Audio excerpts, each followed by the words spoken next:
ഉച്ചത്തി പറഞ്ഞേ ഹല്ലേലൂയാ, ഹല്ലേലൂയാ, ഹല്ലേലൂയാ. നമുക്ക് ഈ രാത്രിയിൽ കർത്താവിന്റെ വചനം ശ്രദ്ധിക്കാനായി നമ്മുടെ ജീവിതത്തെ സമർപ്പിക്കാം. നമ്മൾ ഇന്ന് ചിന്തിക്കുന്ന വചനം 2 ദിനവൃത്താന്തം 20-ാം അധ്യായം. 2 ദിനവൃത്താന്തം 20-ാം അധ്യായം.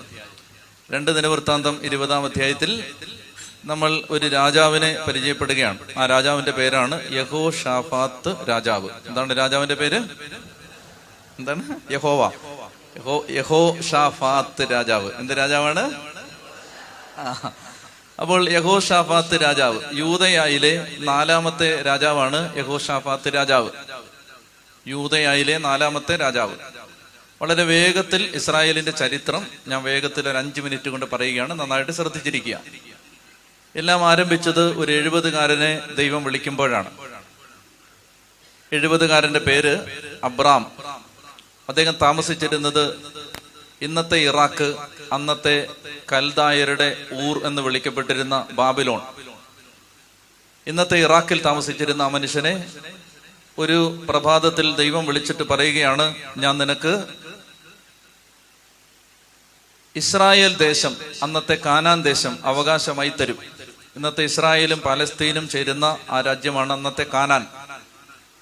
ഇറാഖിൽ താമസിച്ചിരുന്ന ഒരു വ്യക്തിയെ വിളിച്ചിട്ട് ദൈവം പറയുകയാണ്, ഞാൻ നിനക്ക് കാനാൻ ദേശം അവകാശമായി തരാം. നീ ദേശത്തെയും പിതൃഭവനത്തെയും ബന്ധുക്കളെയും ഉപേക്ഷിച്ച് ഞാൻ കാണിച്ചു തരുന്ന ആ ദേശത്തേക്ക് പോവുക.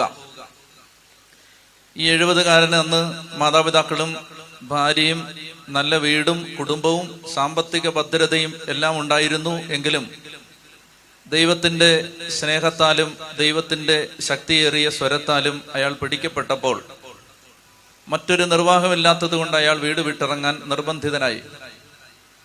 അങ്ങനെ അദ്ദേഹത്തെക്കുറിച്ച് ബൈബിൾ പറയുന്നു, ജീവിതകാലം മുഴുവൻ അദ്ദേഹം കൂടാരങ്ങളിൽ വസിച്ചു.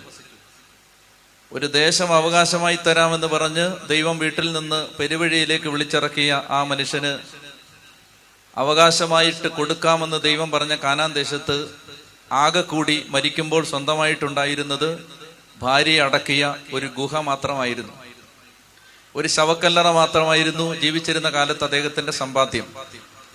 എല്ലാം ഉണ്ടായിരുന്ന ഒരു മനുഷ്യനെ വീട്ടിൽ നിന്ന് വിളിച്ചിറക്കി ഒരു ദേശം അവകാശമായി തരാമെന്ന് പറഞ്ഞ് കൂട്ടിക്കൊണ്ടുപോയി ദൈവം ഒടുവിൽ അദ്ദേഹം മരിക്കുമ്പോൾ അദ്ദേഹത്തിന് ആകെ സ്വന്തമെന്ന് പറഞ്ഞ് അവശേഷിപ്പിച്ചത് മക്പെലായിലെ എഫ്രോണിന്റെ കയ്യിൽ നിന്ന് അദ്ദേഹം വിലയ്ക്ക് വാങ്ങിയ ഒരു ഗുഹ, ഒരു ശ്മശാനം, അത് മാത്രമാണ്. അദ്ദേഹം മരിച്ചു. അദ്ദേഹത്തിന്റെ മകന്റെ പേരാണ് ഇസഹാക്ക്. ഇസഹാക്ക് കാനാൻ ദേശത്ത് താമസിച്ചു. അദ്ദേഹത്തിന്റെ മകന്റെ പേരാണ് യാക്കോബ്. യാക്കോബും കാനാൻ ദേശത്ത് താമസമാക്കി. അദ്ദേഹത്തിന്റെ 12 മക്കൾ. അവർ കാനാൻ ദേശത്ത് താമസിച്ചു വരവേ അതിൽ ഒരു പുത്രൻ ജോസഫ് എന്നു പേരുള്ള യാക്കോബിന്റെ മകൻ സഹോദരന്മാരാൽ വെറുക്കപ്പെട്ട് ഈജിപ്തിലേക്ക് അടിമയായി വിൽക്കപ്പെട്ടു. ഈജിപ്തിലേക്ക് അടിമയായി കൊണ്ടുപോകപ്പെട്ട ഈ ചെറുപ്പക്കാരൻ കാലാന്തരത്തിൽ 13 വർഷങ്ങൾക്ക് ശേഷം 13 കൊല്ലത്തെ പീഡാനുഭവങ്ങൾക്കൊടുവിൽ ഈജിപ്തിലെ ഭരണാധികാരിയായി മാറി. ഈജിപ്തിലെ ഭരണാധികാരിയായി മാറിയ സ്വന്തം സഹോദരനെ തിരിച്ചറിയാതെ ആ സഹോദരന്റെ മുമ്പിൽ ക്ഷാമകാലത്ത് ആഹാരം വാങ്ങാനായി മറ്റ് സഹോദരന്മാർ 11 പേർ എത്തി. സ്വന്തം ഐഡന്റിറ്റി വെളിപ്പെടുത്തിയ അദ്ദേഹം ഈ സഹോദരന്മാരെയും സ്വന്തം അപ്പനെയും കാനാൻ ദേശത്ത് നിന്ന് ഈജിപ്തിലേക്ക് കൊണ്ടുവന്നു. അങ്ങനെ ഈജിപ്തിൽ അവർ 400 കൊല്ലം ജീവിച്ചു. ജോസഫിന്റെ മരണത്തിന് ശേഷമുള്ള ഏതാണ്ട് 300-ലധികം കൊല്ലങ്ങൾ ഈ ഈജിപ്തിൽ യഹൂദന്മാർ, ഇസ്രായേൽക്കാർ അടിമകളായി കഴിഞ്ഞു. അടിമത്തത്തിൽ നിന്ന് കണ്ണുനീരോടെ അവർ ദൈവസന്നിധിയിലേക്ക് നിലവിളിച്ച് കരഞ്ഞപ്പോൾ അവരെ വിമോചിപ്പിക്കാൻ ദൈവം മോശയെ അയച്ചു. മോശയുടെ നേതൃത്വത്തിൽ ഈജിപ്തിൽ നിന്ന് അത്ഭുതകരമായി ആ ജനം പുറത്തു കടന്ന് ചെങ്കടൽ മുറിച്ചക്കരെ എത്തി. മരുഭൂമിയിലൂടെ 40 വർഷം യാത്ര ചെയ്ത് വീണ്ടും അവർ കാനാൻ ദേശത്ത് എത്തി. കാനാൻ ദേശത്ത് എത്തി ജീവിക്കുമ്പോൾ ദൈവം അവരോട് പറഞ്ഞു, ഇനി ശ്രദ്ധിക്കുക. ദൈവം പറഞ്ഞു, ഇപ്പോൾ നിങ്ങൾ ഒരു ജനതയാണ്. നിങ്ങൾക്ക് നിങ്ങളുടെ രാജ്യം എന്റെ സമ്മാനമായി ഞാൻ തരികയാണ്. നിങ്ങൾ എന്റെ ജനതയായി എന്റെ രാജ്യത്തിലെ പ്രജകളായി മാറുകയാണ്. ഞാനാണ് നിങ്ങളുടെ രാജാവ്. ദൈവം പറയുകയാണ്, ഞാനായിരിക്കും നിങ്ങളുടെ പ്രൈം മിനിസ്റ്റർ, പ്രധാനമന്ത്രി ഞാനാണ്. ഞാനായിരിക്കും നിങ്ങളുടെ ആഭ്യന്തരമന്ത്രി എന്ന് പറഞ്ഞാൽ നിങ്ങളുടെ ഡിഫൻസ് മിനിസ്റ്റർ ഞാനായിരിക്കും. നിങ്ങളെ സംരക്ഷിക്കുന്നത് ഞാനാണ്. ഞാനായിരിക്കും നിങ്ങളുടെ ഫിനാൻസ് മിനിസ്റ്റർ, നിങ്ങളുടെ ധനമന്ത്രി ഞാനാണ്. കാരണം ഞാനാണ് നിങ്ങൾക്ക് എല്ലാ അനുഗ്രഹങ്ങളും സമ്പത്തും തരാൻ പോകുന്നത്. അങ്ങനെ ദൈവമാണ് അവരുടെ ഭരണാധികാരി, ദൈവമാണ് അവരുടെ സംരക്ഷകൻ, ദൈവമാണ് അവർക്ക് സമൃദ്ധി കൊടുക്കുന്നത്, ദൈവമാണ് അവരുടെ ഹെൽത്ത് മിനിസ്റ്റർ, അവർക്ക് ആരോഗ്യം കൊടുക്കുന്നത് അല്ലെങ്കിൽ ആരോഗ്യം പരിരക്ഷിക്കുന്നത്. ഇങ്ങനെ ജീവിതത്തിന്റെ എല്ലാ മേഖലകളെയും ഞാൻ സംരക്ഷിച്ചു കൊള്ളാം ദൈവം അവരോട് പറയുകയാണ്. കാനാൻ ദേശത്തെത്തി താമസമാക്കിയ ഒരു ജനതയോട് ദൈവം പറയുകയാണ്, ഞാനാണ് നിങ്ങളുടെ ഭരണാധികാരി, ഞാനാണ് നിങ്ങൾക്ക് സമ്പത്ത് തരുന്നത്, ഞാനാണ് നിങ്ങൾക്ക് ആരോഗ്യം തരാൻ പോകുന്നത്, ഞാനായിരിക്കും നിങ്ങളെ ശത്രുക്കളിൽ നിന്ന് സംരക്ഷിക്കുന്നത്. ഈ കാര്യങ്ങളെല്ലാം ദൈവം വിവരിക്കുന്നത് നിയമാവർത്തനം, സമയം കിട്ടും വായിച്ചാൽ മതി, 28-ാം അധ്യായത്തിൽ ഇതെല്ലാം വിവരിക്കുന്നുണ്ട്. ദൈവം പറയുന്നുണ്ട്, ഞാൻ നിങ്ങൾക്ക് ഭക്ഷണം തരും, നിങ്ങൾക്ക് പാർപ്പിടം തരും, നിങ്ങൾ കുഴിക്കാത്ത കിണറ്റിൽ നിന്ന് നിങ്ങൾ വെള്ളം കുടിക്കും, നിങ്ങൾ പണിയാത്ത ഭവനങ്ങളിൽ നിങ്ങൾ താമസമുറപ്പിക്കും, നിങ്ങൾ നട്ടുപിടിപ്പിക്കാത്ത വൃക്ഷങ്ങളുടെ ഫലം നിങ്ങൾ അനുഭവിക്കും. ഇങ്ങനെ നിങ്ങൾ അനുഗ്രഹിക്കപ്പെടും. നിങ്ങൾക്ക് കടം വാങ്ങേണ്ടി വരില്ല, അപ്പക്കുട്ടയിലെ മാവ് അത് കുറയില്ല, ഭരണിയിലെ എണ്ണ വറ്റില്ല, നിങ്ങൾ വായ്പ വാങ്ങാൻ ഇടവരില്ല, നിങ്ങളുടെ തൊഴിൽ മേഖലയെ ഞാൻ അനുഗ്രഹിക്കും, നിങ്ങളുടെ വയലേലകളെ ഞാൻ അനുഗ്രഹിക്കും, കന്നുകാലികളെ ഞാൻ അനുഗ്രഹിക്കും, സമ്പത്ത് ഞാൻ വർദ്ധിപ്പിക്കും. ശത്രുക്കൾ നിങ്ങൾക്കെതിരെ ഒരു വഴിയിലൂടെ വരും, അവർ 7 വഴിയിലൂടെ പലായനം ചെയ്യും. ഇങ്ങനെയൊക്കെ പറഞ്ഞ് ദൈവം പറയുകയാണ്, നിങ്ങൾ എന്റെ ജനമായതുകൊണ്ട് നിങ്ങളെ ഞാൻ സംരക്ഷിക്കും. ഇനി ശ്രദ്ധിച്ചേ, ഇങ്ങനെ നിങ്ങളെ ഞാൻ സംരക്ഷിക്കണമെങ്കിൽ ദൈവം പറയുകയാണ്, അതിനൊരു വ്യവസ്ഥയുണ്ട്. ഞാൻ നിങ്ങൾക്ക് വേണ്ടതെല്ലാം തരും, നിങ്ങൾക്ക് ഞാൻ സംരക്ഷണം തരും, ആരും നിങ്ങളെ തൊടില്ല. അതാണ് പറയുന്നത്, ആരും കയറി ഇറങ്ങി നടക്കാതിരിക്കാൻ എന്റെ മക്കളുടെ ഭവനത്തിന് ചുറ്റും ഞാൻ പാളയമടിച്ച് കാവൽ നിൽക്കും, ഒരു മർദ്ദകനും നിങ്ങളെ തൊടില്ല. ഇസ്രായേലിന്റെ പരിശുദ്ധൻ നിങ്ങൾക്ക് മധ്യേ അഗ്നി കൊണ്ടുള്ള കോട്ട കെട്ടും. ഇങ്ങനെയെല്ലാം പറഞ്ഞ് ദൈവം പറഞ്ഞു, നിങ്ങളെ സമസ്ത മേഖലകളിലും ഞാൻ സംരക്ഷിക്കാം. പകരം ശ്രദ്ധിക്കുക, പകരം കണ്ടീഷൻ ഇതാണ്, പകരം നിങ്ങൾ എൻ്റെ നിയമങ്ങളും കൽപ്പനകളും അനുസരിക്കണം. ഞാൻ നിങ്ങൾക്ക് വേണ്ടതെല്ലാം തരാം, എല്ലാം തരാം. പക്ഷെ നിങ്ങൾ അതിന് പ്രത്യുപകാരമായി അല്ലെങ്കിൽ പ്രതി നന്ദിയായി, പ്രതി സ്നേഹമായി, തിരിച്ച് സ്നേഹം പ്രകടിപ്പിക്കുന്നതിന്റെ അടയാളമായി മക്കളെ നിങ്ങൾ എന്ത് ചെയ്യണം? നിങ്ങൾ എൻ്റെ നിയമങ്ങളും കൽപ്പനകളും പാലിക്കണം, ഞാൻ പറഞ്ഞ വഴിക്ക് നടക്കണം. ഇത് മാത്രമായിരുന്നു ദൈവത്തിന്റെ നിർബന്ധം. സ്വന്തം വഴിക്ക് നടക്കാൻ പാടില്ല, തന്നിഷ്ടം പോലെ വ്യാപരിക്കരുത്, തോന്നിയാസം പോലെ നടക്കരുത്. ഞാൻ പറഞ്ഞ വഴിക്ക് നിങ്ങൾ നടക്കണം, ഞാൻ എല്ലാം തരാം. സീനായ് മലയുടെ അടിവാരത്തിൽ വെച്ച് പുറപ്പാട് പുസ്തകം 16-ാം അധ്യായത്തിലും 17-ാം അധ്യായത്തിലും നമ്മൾ വായിക്കുന്നുണ്ട്. സീനായ് മലയുടെ അടിവാരത്തിൽ വെച്ച് ദൈവം ചോദിച്ചു, സമ്മതിച്ചോ? അപ്പൊ ജനം കൈയടിച്ചിട്ട് ഒന്ന് കൈയടിച്ചേ ജനം കൈയടിച്ച് ഇങ്ങനെ കൈയടിച്ച് അവര് പാസ്സാക്കിയിട്ട് പറഞ്ഞു, സബാഷ്, ഞങ്ങൾ സമ്മതിച്ചിരിക്കുന്നു, ഞങ്ങൾ റെഡിയാണ് കർത്താവേ. അപ്പൊ ദൈവം വീണ്ടും ചോദിച്ചു, ഞാൻ ഈ പറഞ്ഞ വ്യവസ്ഥകളെല്ലാം നിങ്ങൾ അംഗീകരിച്ചോ? ഞാൻ നിങ്ങൾക്ക് എല്ലാം തരും, നിങ്ങൾ എൻ്റെ ജനം, ഞാൻ നിങ്ങളുടെ ദൈവം, നിങ്ങൾ പുരോഹിത രാജ്യം, വിശുദ്ധ ഗണം, എല്ലാം തരാം. പകരം നിങ്ങൾ എന്ത് ചെയ്യണം? പകരം നിങ്ങൾ എൻ്റെ കൽപ്പനകളും ചട്ടങ്ങളും അനുസരിക്കണം. ഒന്ന് കൈയടിച്ച്. അപ്പൊ ജനം പറഞ്ഞു, യെസ്, സമ്മതിച്ചിരിക്കുന്നു. പ്രിയപ്പെട്ടവരെ, കാനാൻ ദേശത്തെത്തി എല്ലാം കൈയടിച്ച് സ്വീകരിച്ച ഈ ജനം 540 വർഷങ്ങൾ, കാനാൻ ദേശത്ത് ജീവിച്ച 540 വർഷങ്ങൾ ഇതിലെ സമസ്ത നിയമങ്ങളും തെറ്റിച്ചു. എന്താ പറഞ്ഞേ? അനുസരിച്ചോളാന്ന്. ഇപ്പൊ റെഡിയാന്നാ പറഞ്ഞ. 5.5 നൂറ്റാണ്ട് കാനാൻ ദേശത്ത് അവർ ജീവിച്ചിട്ട് സമസ്ത നിയമങ്ങളും തെറ്റിച്ചു. ദൈവത്തിന്റെ സ്വരവുമായി പ്രവാചകന്മാരെ അയച്ചുകൊണ്ടിരുന്നു. യെശയ്യാ പ്രവചിച്ചു, ആകാശമേ കേൾക്കുക, ഭൂമിയെ ചെവി തുറക്ക്, എന്റെ മക്കളെ ഞാൻ പോറ്റി വളർത്തി, അവർ എന്നോട് മറുതലിക്കുകയാണ്. കാളയ്ക്ക് അതിന്റെ യജമാനനെ അറിയാം, കഴുതയ്ക്ക് അതിന്റെ തൊഴുത്തറിയാം, എണ്ണമറ്റ ദിനങ്ങളായി എന്റെ ജനം എന്നെ മറന്നിരിക്കുന്നു. യെശയ്യാ 1-ാം അധ്യായത്തിൽ ദൈവം പരിതപിക്കും, പരാതിപ്പെടും. നിങ്ങളുടെ ബലികൾ, നേർച്ചകൾ, കാഴ്ചകൾ, അമാവാസി, ഉത്സവം എനിക്ക് വെറുപ്പാണ്. എന്റെ അടുത്ത് വരാൻ ഇവയൊക്കെ വേണമെന്ന് നിങ്ങളോട് ആര് പറഞ്ഞു? നിങ്ങളുടെ ധൂപം എനിക്ക് മ്ലേച്ഛ വസ്തുവാണ്, കൊള്ളരുതായ്മയും അക്രമവും തിന്മയും ആഭാസകരമായ ഒരു ജീവിതവും നയിച്ചിട്ട് നിങ്ങൾ എനിക്ക് ബലിയർപ്പിച്ചാൽ ഞാൻ പ്രസാദിക്കുമെന്ന് നിങ്ങൾ കരുതിയോ? ഒരുവൻ നമുക്ക് രമ്യപ്പെടാം.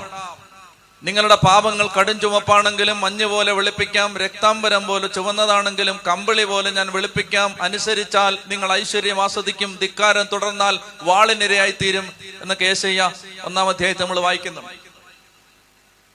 യേശയ്യ പ്രവചിച്ചു. പിന്നീട് വന്ന പ്രവാചകന്റെ പേരാണ് ജെറമിയ. ജെറമിയ 40 വർഷം പ്രവചിച്ചു. 40 വർഷം, 4 പതിറ്റാണ്ട് ജെറുസലേമിന്റെ തെരുവുകളിൽ, യൂദയായുടെ മലഞ്ചെരുവുകളിൽ, ഇസ്രായേൽ മക്കൾ തിങ്ങിപ്പാർക്കുന്ന ഗ്രാമനഗര വീഥികളിലൂടെ ഹതഭാഗ്യനായ ഒരു ഭിക്ഷക്കാരനെ പോലെ, നിസ്സഹായനായ ഒരു മനുഷ്യനെ പോലെ ദൈവത്തിന്റെ മുഖം കഴുത്തിന് മീതെ വെച്ച് കെട്ടപ്പെട്ട ഭാരമുള്ള ഒരു ദൈവദൂത് തലയിൽ പേറിക്കൊണ്ട് ഈ മനുഷ്യൻ ഒരു ഭിക്ഷക്കാരനെ പോലെ അലഞ്ഞു നടന്ന് പ്രവചിച്ചു കൊണ്ടിരുന്നു. മക്കളെ ശ്രദ്ധിക്കണം, വടക്ക് നിന്ന് ഇതാ ഒരു ഭീഷണി വരുന്നു. വടക്ക് നിന്ന് സിംഹം, കാട്ടിൽ നിന്ന് സിംഹം പുറത്തിറങ്ങിയിരിക്കുന്നു. വടക്ക് നിന്നൊരു ഭീഷണി വരുന്നു. ലെബനോനിലെ ദേവദാരുവിനും താർസീസിലെ കപ്പലുകൾക്കും ഉന്നതമായ എല്ലാ ഗോപുരങ്ങൾക്കും ഉപരി ദൈവത്തിന്റെ ശിരസ് മാത്രം ഉയർന്നു നിൽക്കുന്ന അഹങ്കാരികൾക്ക് മീതെ ദൈവം വിധി പ്രഖ്യാപിക്കുന്ന ഒരു ദിവസം ഇതാ വരാൻ പോകുന്നു. ജെറമിയ 3-ാം അധ്യായത്തിൽ ജെറമിയ കണ്ണുനീരോട് പറയുന്നുണ്ട്, ദൈവത്തിന്റെ സ്വരം, മക്കളെ, എല്ലാ ജനതകളിലും വെച്ച് ഏറ്റവും ഛേദോഹരമായ അവകാശം നിങ്ങൾക്ക് തരാൻ ഞാൻ ആഗ്രഹിച്ചു. നിങ്ങൾ എന്തുകൊണ്ട് അനുസരിച്ചില്ല? നിങ്ങൾ എന്റെ പക്കലേക്ക് ഓടി വരുമെന്നും എന്റെ പിതാവേ എന്നെ വിളിക്കുമെന്നും ഞാൻ വെറുതെ വ്യാമോഹിച്ചു. ജെറമിയയിൽ വീണ്ടും 2-ാം അധ്യായത്തിൽ ജെറമിയ സങ്കടപ്പെടുന്നുണ്ട്. എന്റെ ജനം 2 തെറ്റ് ചെയ്തു. ജീവജലത്തിന്റെ ഉറവയായി എന്നെ അവർ ഉപേക്ഷിച്ചു. തങ്ങൾക്ക് വേണ്ടി ജലം സൂക്ഷിക്കാൻ കഴിവില്ലാത്ത പൊട്ടക്കിണറുകൾ അവർ കുഴിച്ചു എന്നൊക്കെ പറഞ്ഞ് പരിതപിക്കുന്നു. 40 കൊല്ലം ജനം കേട്ടില്ല. അങ്ങനെ ജെറമിയ പറഞ്ഞ ആ വടക്ക് നിന്നുള്ള ഭീഷണി, ബാബിലോണിൽ നിന്ന് ഒരു രാജാവ് എത്തി. ബാബിലോണിൽ നിന്നെത്തിയ രാജാവിന്റെ പേര് നെബൂഖദ്നേസർ. ആ രാജാവ് എത്തി ഈ ജനതയെ മുഴുവൻ അടിമകളായി പിടിച്ചുകൊണ്ട് പോയി. പ്രിയപ്പെട്ട മക്കളെ, ഇസ്രായേലിന്റെ ചരിത്രം ബാബിലോണിൽ എത്തുന്നത് വരെ നമുക്ക് തൽക്കാലം അത്രയും മതി. ഇങ്ങനെ ഇസ്രായേൽ മക്കൾ ദൈവത്തെ മറുതലിച്ച് ജീവിച്ച ഈ കാലഘട്ടത്തിനിടയിൽ ഇസ്രായേൽ എന്ന രാജ്യം 2ആയിട്ട് മാറി. ഒരു രാജ്യത്തിന്റെ പേര് ഇസ്രായേൽ, മറ്റേ രാജ്യത്തിന്റെ പേര് യൂദയ. ഇസ്രായേൽ, യൂദയ. ഇസ്രായേലിന്റെ തലസ്ഥാനം സമറിയ, യൂദയയുടെ തലസ്ഥാനം ജെറുസലേം. അപ്പോ 2 രാജ്യം, ഒരൊറ്റ രാജ്യമായിരുന്നു. ഒരു ദേവാലയമേ ഉണ്ടായിരുന്നുള്ളൂ, ജെറുസലേം ദേവാലയം. എന്നാൽ കാലാന്തരത്തിൽ തിന്മ പെരുകിയപ്പോ രാജാക്കന്മാരുടെ കാലഘട്ടത്തിൽ സോളമന്റെ മകനായ റഹോബോവാമിന്റെ കാലത്ത് രാജ്യം 2ആയിട്ട് മാറി. ശ്രദ്ധിച്ചേ, അങ്ങനെ രാജ്യം 2ആയപ്പോ 2 ഭാഗത്ത് 2 ഭരണകൂടം നിലവിൽ വന്നു, 2 രാജാക്കന്മാർ വന്നു. അങ്ങനെ യൂദയ എന്ന് വേർതിരിക്കപ്പെട്ട ആ രാജ്യത്തിന്റെ 4ാമത്തെ രാജാവാണ് ആര്? യഹോഷാഫാത്ത് രാജാവ്. യൂദയ രാജ്യത്തിന്റെ ഏത് സമയത്തും ശത്രു വന്ന് പിടിച്ചുകൊണ്ടുപോകാൻ സാധ്യതയുള്ള അത്രമേൽ അപകടകരമായ ഒരവസ്ഥയിൽ ജീവിക്കുന്ന ഒരു രാജ്യത്തിലെ ഭരണാധികാരി പേരെന്താണ്? യഹോഷാഫാത്ത്. ഈ യഹോഷാഫാത്ത് രാജാവ് ഈ സമയത്ത് ഒരു പ്രശ്നം ഉണ്ടാവുകയാണ്. പ്രശ്നം ഇതാണ്: 4 രാജാക്കന്മാർ ഒരുമിച്ച് യഹോഷാഫാത്തിനെതിരെ യുദ്ധത്തിന് വന്നു. മൊവാബ്യരും അമ്മോന്യരും സെയീർ പർവ്വത നിവാസികൾ, 3 രാജ്യങ്ങൾ. മൊവാബ്യരും അമ്മോന്യരും മെയ്യൂന്യരും. ആരൊക്കെയാണ്? മൊവാബ്യർ, അമ്മോന്യർ, മെയ്യൂന്യർ ആണ്. മെയ്യൂന്യർ, മൊവാബ്യർ, അമ്മോന്യർ, മെയ്യൂന്യർ. എന്നോട് പറഞ്ഞേ, ഉറക്കെ പറ.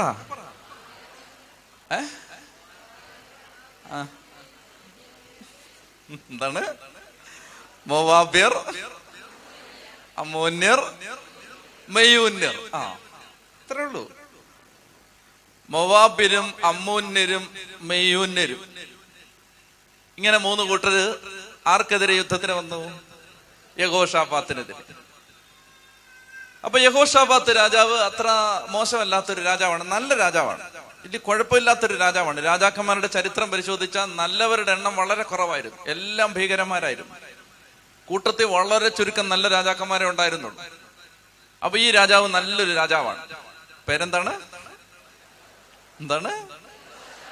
യഹോശാഫാത്ത് രാജാവ്. ഈ രാജാവിനെതിരെ ആരൊക്കെയാണ് യുദ്ധത്തിന് വന്നത്? ആരാണ്? മോവാബ്യരും അമ്മോന്യരും മെയ്യൂന്യരും യുദ്ധത്തിന് വന്നിരിക്കുക. ഇപ്പൊ ഇതാണ് അവസ്ഥ. ഇപ്പൊ ഇന്ത്യക്കെതിരെ പാകിസ്ഥാനും അഫ്ഗാനിസ്ഥാനും ചൈനയും കൂടെ യുദ്ധത്തിന് വന്നാൽ എങ്ങനെ ഇരിക്കും? അത് തന്നെ. അപ്പൊ മൊവാബിരും, ഇങ്ങോട്ട് നോക്കിയോ, ആള് നടന്നു വരുന്ന കണ്ടിട്ടില്ല, ഞാൻ പിന്നെ ഡെമോൺസ്ട്രേഷൻ കാണിച്ചു തരാം കുറച്ച് കഴിഞ്ഞ്. ഇങ്ങോട്ട് നോക്കി.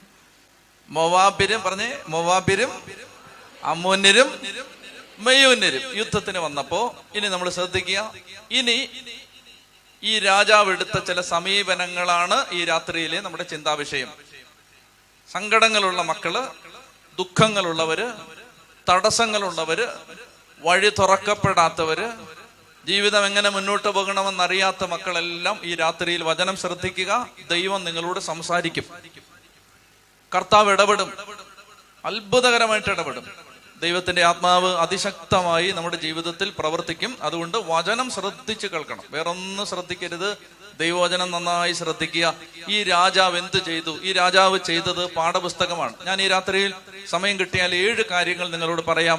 ഈ രാജാവ് ചെയ്ത 7 കാര്യങ്ങൾ. യുദ്ധത്തിന് ശത്രു രാജ്യം ഒരുമിച്ച് ആക്രമിക്കാൻ വരുമ്പോൾ ഈ രാജാവ് ചെയ്ത 7 കാര്യങ്ങൾ, അത് നമ്മുടെ ജീവിതത്തിൽ നമ്മളെ സഹായിക്കും. നന്നായിട്ട് ശ്രദ്ധിച്ചിരിക്കുക. ഒന്നാമതായിട്ട് അദ്ദേഹം ചെയ്തത്, ഈ മൊവാബ്യരും അമ്മോന്യരും മെയ്യൂന്യരും ആക്രമിക്കാൻ വന്നപ്പോൾ അദ്ദേഹം ആദ്യം ചെയ്തത് മന്ത്രവാദികളുടെ അടുത്തേക്ക് പോയില്ല, ആഭിചാരകന്മാരെ തേടിപ്പോയില്ല. ജ്യോതിഷം, ജാതകം, കണി, രാഹുകാലം, നാള്, തീയതി, സ്ഥാനം, ദിക്ക്, മൂല, ഇതൊന്നും തപ്പിപ്പോയില്ല. പ്രിയപ്പെട്ട മക്കളെ, മലയോര പ്രദേശങ്ങളിലുള്ള ദൈവമക്കളുടെ ഒരു പരാധീനത, ആ പ്രദേശങ്ങളിലേക്ക് ദൈവകൃപ ഒഴുകി വരാത്തതിന്റെ ഒരു കാരണം എനിക്ക് മനസ്സിലായിട്ടുള്ളത് ഞാൻ പറയുകയാണ്. ഞാൻ ഈ പ്രദേശങ്ങളിലൊക്കെ ഉണ്ടായിരുന്ന ആളാണ്. നമ്മുടേതുപോലെയുള്ള സ്ഥലങ്ങളിലൊക്കെ താമസിക്കുന്ന സാധാരണക്കാരായ ആളുകൾക്ക് നമ്മൾ ജീവിക്കുന്ന നാടുമായി വലിയ ബന്ധമുണ്ട്. നമ്മൾ ജീവിക്കുന്ന മറ്റ് മതവിശ്വാസങ്ങളുമായി നല്ല ബന്ധമുണ്ട്. അതുകൊണ്ട് മറ്റ് പല മതങ്ങളിലെയും ചില വിശ്വാസങ്ങൾ അങ്ങ് അടിയിലേക്ക് വേരിറങ്ങി പോയിട്ടുണ്ട് ക്രിസ്ത്യാനിയുടെ മനസ്സിലേക്ക്. എന്നോട് നിങ്ങൾ ചോദിച്ചാൽ, ഞാനിപ്പോ ദൈവത്തിന്റെ കരുണ കൊണ്ട് 14ാമത്തെ വർഷമാണ് ഇങ്ങനെ മൈക്കും പിടിച്ച് നിൽക്കുന്നത്. എന്നോട് നിങ്ങൾ ചോദിക്കുകയാണ്, അച്ഛാ 14 കൊല്ലം അച്ഛൻ ദേശസഞ്ചാരം നടത്തിയല്ലേ, ഞങ്ങളോട് പറഞ്ഞേ, ഈ ജനം രക്ഷപ്പെടാത്തതിന്റെ ഒന്നാമത്തെ കാരണം എന്താണ്? ഞാൻ പറയട്ടെ. ജനം രക്ഷപ്പെടാത്തതിന്റെ ഒന്നാമത്തെ കാരണം ജനത്തിന്റെ അന്ധവിശ്വാസങ്ങളാണ്. നിങ്ങളിത് ഉറപ്പിച്ചോ, എന്നെ വിശ്വസിച്ചോ. ഞാനിത് 1-2 ജീവിതം കണ്ടിട്ട് പറയുന്നല്ല. എന്റെ മനസ്സിൽ എനിക്ക് ഇതിനേക്കാൾ വ്യക്തതയുള്ള അധികം കാര്യങ്ങളില്ല. ഇതെനിക്ക് ഭയങ്കര വ്യക്തതയുണ്ട്. അതായത് ജനം രക്ഷപ്പെടാത്തതിന്റെ, ദൈവമക്കള് കിടന്ന കിടപ്പിൽ തന്നെ കിടക്കുന്നതിന്റെ ഒരു കാരണം അന്ധവിശ്വാസങ്ങളാണ്. അന്ധവിശ്വാസം അതുള്ള ജനത രക്ഷപ്പെട്ടു. ഞാൻ കഴിഞ്ഞ സ്ഥലം പറഞ്ഞ ആളുകൾക്ക് വിഷമാവുന്നതുകൊണ്ട് ഞാൻ പറയുന്നില്ല. ഞാൻ കഴിഞ്ഞ നാളുകളിൽ ഒരു സ്ഥലത്ത് പോയി, അവിടെ എല്ലാം ഗതികെട്ട് കിടക്കുക. എന്നോടൊരു അമ്മ പറഞ്ഞു, 16 വീടുണ്ട് ഞങ്ങൾ താമസിക്കുന്ന സ്ഥലത്ത്, 14 വീട്ടിലും ക്യാൻസറാന്ന് പറഞ്ഞു. അപ്പൊ അത് നിസ്സാരമായിട്ട് കാണാൻ പറ്റുമോ? 16 വീടാണ് ഞങ്ങളുടെ ഏരിയ, അതിൽ 14 വീട്ടിലും ക്യാൻസറാണ്. അത് ചുമ്മാ ഉണ്ടായത്, അതിങ്ങനെ ചുമ്മാ വെറുതെ അത് റാൻഡമായിട്ട് ഉണ്ടായതല്ലത്. അതിന്റെ ഒരു കാരണമുണ്ട്. ദാരിദ്ര്യം, കടബാധ്യത, എന്ത് ചെയ്താലും രക്ഷപ്പെട്ടില്ല. 15 കൊല്ലം മുമ്പ് നമ്മൾ പോയ സ്ഥലത്ത് വീണ്ടും പോയാൽ അതേ അവസ്ഥ, ഒരു മാറ്റമില്ല. അങ്ങനെ ഒരു കാരണം ഉണ്ടെങ്കിൽ നിങ്ങൾ എന്നെ ശ്രദ്ധിച്ചു. ആ കാരണം ഇതാണ്, ജനത്തിന്റെ അന്ധവിശ്വാസങ്ങൾ. നിങ്ങൾക്ക് രക്ഷപ്പെടണമെങ്കിൽ ഞാൻ ഒരു വഴി പറഞ്ഞുതരാം. രക്ഷപ്പെടാനുള്ള ഒന്നാമത്തെ വഴി, സകല അന്ധവിശ്വാസങ്ങളിൽ നിന്നും പുറത്തു വരിക. നാള്, തീയതി, വാരഫലം, ദിക്ക്, കണി, ആഭിചാരം, മന്ത്രവാദം, പിന്നെ ഗ്രഹണം, രാഹുകാലം, ഇങ്ങനെയൊക്കെയുള്ള നമ്മുടെ നാട്ടുമ്പുറത്തുള്ള അനേകം വിശ്വാസങ്ങളിൽ ഇതിൽ നിന്നെല്ലാം പുറത്തു വന്നാൽ ഞാൻ വെല്ലുവിളിക്കുന്നു, നിന്റെ ജീവിതം രക്ഷപ്പെടാൻ ആരംഭിച്ചിരിക്കും. ഇത് ഉറപ്പാണ്. എന്താണെന്നറിയാമോ? അന്ധവിശ്വാസം കിടക്കുന്നിടത്തുള്ള പ്രശ്നം എന്താണെന്നറിയാമോ? എന്നെ കേട്ടെ. അന്ധവിശ്വാസം കിടക്കുന്നിടത്ത് ദൈവവിശ്വാസം വളരെ തുച്ഛമായിരിക്കും. അതായത് ഇപ്പൊ ഞാൻ രാവിലെ തിങ്കളാഴ്ച രാവിലെ എഴുന്നേറ്റ് പത്രം എടുത്തിട്ട് ഞാൻ വാരഫലം വായിക്കാന്ന് വെച്ചോ. എന്റെ നാളെ എനിക്കറിയാമെങ്കിൽ ഞാൻ നാളെ വെച്ചിട്ട് എന്റെ വാരഫലം വായിക്കുകയാണ്. ഈ ആഴ്ച എനിക്ക് എങ്ങനെ ആയിരിക്കും, ഈ ആഴ്ച എനിക്ക് എങ്ങനെ ആയിരിക്കുമെന്ന് ഞാൻ വാരഫലം വായിച്ചാൽ നമ്മൾ വിചാരിക്കും അതിനിപ്പോ എന്നാ, ഒരു വാരഫലം വായിച്ചാണ് വലിയ കാര്യം. പക്ഷെ ഈ വാരഫലം വായിക്കുന്ന എന്റെ മനസ്സിൽ കിടക്കുന്ന ചിന്ത, എന്റെ ഈ ആഴ്ച എന്റെ നക്ഷത്രങ്ങൾ പ്രകാരം എന്തായിരിക്കും, എന്റെ നക്ഷത്രങ്ങളോ ഞാൻ ജനിച്ച സമയമോ എന്റെ ജീവിതവുമായി ബന്ധപ്പെട്ട് എന്നെ സ്വാധീനിക്കുമെന്ന് പറയുന്ന മറ്റേത് കാരണമോ എന്റെ ജീവിതത്തെ നിയന്ത്രിക്കുന്നതിലും അപ്പുറം എന്റെ ജീവിതത്തെ നിയന്ത്രിക്കുന്നത് എന്നെ സൃഷ്ടിച്ച ദൈവമാണെന്ന വിശ്വാസമില്ലായ്മയാണ് വാരഫലത്തെ വിശ്വസിക്കാൻ എന്നെ പ്രേരിപ്പിക്കുന്നത്. അതായത് എന്റെ തലവര തീരുമാനിക്കുന്നത് എന്റെ നക്ഷത്രങ്ങളല്ല, നക്ഷത്രങ്ങളെ സൃഷ്ടിച്ചവനാണ് എന്ന് വിശ്വസിക്കുന്നവന്റെ തലവര മാറിയിരിക്കും. മനസ്സിലാവുന്നുണ്ടോ? അതായത് ഞാൻ 1-ാം തീയതി രാവിലെ നടന്നു പോകുമ്പോ എന്റെ എതിരെ വരുന്ന ആളല്ല എന്റെ തലവര തീരുമാനിക്കുന്നത്, എന്നെ ശൂന്യതയിൽ നിന്ന് സൃഷ്ടിച്ച എന്റെ ദൈവമാണ് എന്റെ ജീവിതം തീരുമാനിക്കുന്നത് എന്ന് വിശ്വസിക്കുന്നവന്റെ ജീവിതം അനുഗ്രഹിക്കപ്പെടും. അല്ലാതെ നക്ഷത്രവും സമയവും തീയതിയും കാലവും ദിക്കും സ്ഥലവും ഇതൊക്കെയാണ് എന്റെ ജീവിതം തീരുമാനിക്കുന്നതെന്നാണ് ഞാൻ വിശ്വസിക്കുന്നതെങ്കിൽ ജീവിതം അങ്ങനെ തന്നെ കിടക്കും. അന്ധവിശ്വാസങ്ങളിൽ നിന്ന് നമ്മൾ പുറത്തു വരണം. ഞാനിത് പറഞ്ഞെന്തിനെന്നറിയാമോ? യഹോശാഫാത്ത് രാജാവ് ഒരാപത്ത് വന്നപ്പോ അദ്ദേഹം ഓടിയത് ആഭിചാരകന്മാരുടെ അടുത്തേക്കല്ല. ഒരാപത്ത് വന്നപ്പോ അദ്ദേഹം ഓടിയത് മാനുഷിക ഉപദേശങ്ങളുടെ അടുത്തേക്കും അല്ല. ഒരാപത്ത് വന്നപ്പോ അദ്ദേഹം ഓടിച്ചെന്നത് ദേവാലയത്തിലേക്കാണ്. ഇതാണ് ഒന്നാമത്തെ കാര്യം. യഹോശാഫാത്തിൽ നിന്ന് ഈ രാത്രിയിൽ നാം പഠിക്കുന്ന ഒന്നാമത്തെ പാഠം, ആപത്ത് വരുമ്പോൾ ഓടേണ്ടത് എവിടേക്കാണ്? നിന്റെ ഇടവക പള്ളിയിലോട്ട് ഓടണം. അവർക്ക് പറഞ്ഞേ ഹല്ലേലൂയാ. ഒരാപത്ത് വരുമ്പോ എങ്ങോട്ടാണ് ഓടിപ്പോണ്ടത്? ഓടിപ്പോണ്ടത് ഇടവക പള്ളിയിലോട്ട് പോണം, പള്ളിയിലോട്ട് ചെല്ലണം. എന്തിനാണ് ഒരു ദേവാലയം എന്നറിയാമോ? ഒരു ദേവാലയം ദൈവജനത്തിന്റെ തലവര മാറ്റി എഴുതാനാണ്. ഒരു ദേവാലയത്തെ നമ്മൾ ഗൗരവമായിട്ട് എടുത്താൽ തന്നെ നമ്മുടെ ജീവിതം മാറും. നിങ്ങൾക്ക് ഈ ദേശത്ത് ഇവിടെ ഈ ഇടവകയിലെ അംഗങ്ങളുണ്ട്, പല ഇടവകളിൽ നിന്ന് വന്നവരുണ്ട്. എനിക്ക് പറയാനുള്ള, എൻ്റെ അനുഭവത്തിൽ നിന്ന് എനിക്ക് പറയാനുള്ള ഏറ്റവും ലളിതമായ ഉപദേശം ഇതാണ്: നിങ്ങൾക്ക് എന്ത് പ്രശ്നമുണ്ടെങ്കിലും അത് പരിഹരിക്കാൻ ദൈവം വെച്ചിരിക്കുന്ന സ്ഥലത്തിന്റെ പേരാണ് നിങ്ങൾ ഇടവക പള്ളി. ഇത് നിങ്ങൾ വിശ്വസിക്കണം. എൻ്റെ ജീവിതത്തിൽ എന്നെ ഇത് പഠിപ്പിച്ചത് എങ്ങനെ ഞാൻ പറഞ്ഞു. എനിക്കിത് നല്ല ബോധ്യമുണ്ട്. ഞാൻ ഏത് പള്ളിയിൽ ഇരുന്നാലും അവിടെ ദൈവത്തെ വിളിക്കാൻ ഞാൻ സാധിക്കുന്നിടത്തോളം ദൈവമക്കളെ പഠിപ്പിക്കുമായിരുന്നു. 100 കണക്കിന് ജീവിതങ്ങളിൽ അത്ഭുതം സംഭവിക്കുന്നു. അത്ഭുതം ഇടവകയിൽ ഞാൻ കാണുന്നുണ്ട്. ഇടവകയിൽ, ധ്യാനകേന്ദ്രത്തിലല്ല, ഇടവകയിൽ. ഞാൻ കഴിഞ്ഞ ആഴ്ചയിൽ ഇങ്ങനെ പ്രാർത്ഥിച്ചുകൊണ്ടിരുന്ന സമയത്ത് കർത്താവ് ഇങ്ങനെ ഒരു സന്ദേശം തന്നു. അതായത് ഒരു വ്യക്തിയുടെ മുഴ ചുരുങ്ങിപ്പോകുന്നു. പള്ളിയിലാണ്, ഇടവ പള്ളി. അപ്പൊ ഞാൻ അങ്ങനെ ഒത്തിരി സന്ദേശമൊന്നും പറയാറില്ല. എന്തെങ്കിലുമൊക്കെ കർത്താവ് തന്നാ അപ്പൊ പറയും. അങ്ങനെ ഞാനിത് ഇടവപ്പള്ളിയല്ലേ, എന്റെ ജനമല്ലേ, അതുകൊണ്ട് അവർക്ക് എന്നെ അറിയാമല്ലോ. അതുകൊണ്ട് ഞാൻ ഇങ്ങനെ പറഞ്ഞു, മക്കളെ ആരുടെയും മുഴ ചുരുങ്ങിപ്പോകുന്നതായിട്ട് കർത്താവ് സന്ദേശം തരുന്നുണ്ട്.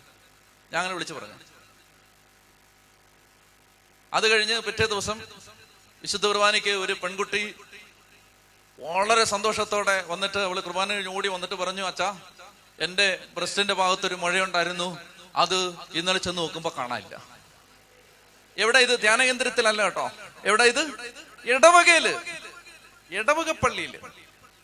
എന്റെ പള്ളിയിൽ ഒരു ചേച്ചി വന്നിട്ട് പറഞ്ഞു, അച്ഛാ,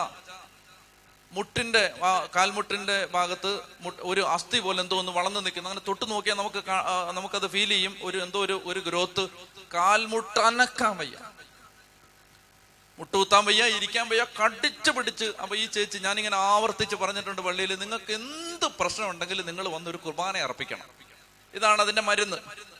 എന്ത് പ്രശ്നം ഉണ്ടെങ്കിലും നേരെ പള്ളി വന്നിട്ട്, അതുകൊണ്ട് ഒരു ഞായറാഴ്ച ദിവസം അവിടെ ബലി അർപ്പിക്കുന്ന ആളുകളുടെ ലിസ്റ്റ് വളരെ കൂടുതലാണ്. ഒരു 10-15 പേരുടെ ലിസ്റ്റ് എല്ലാ ദിവസവും ഞാൻ വായിക്കേണ്ടി വരും.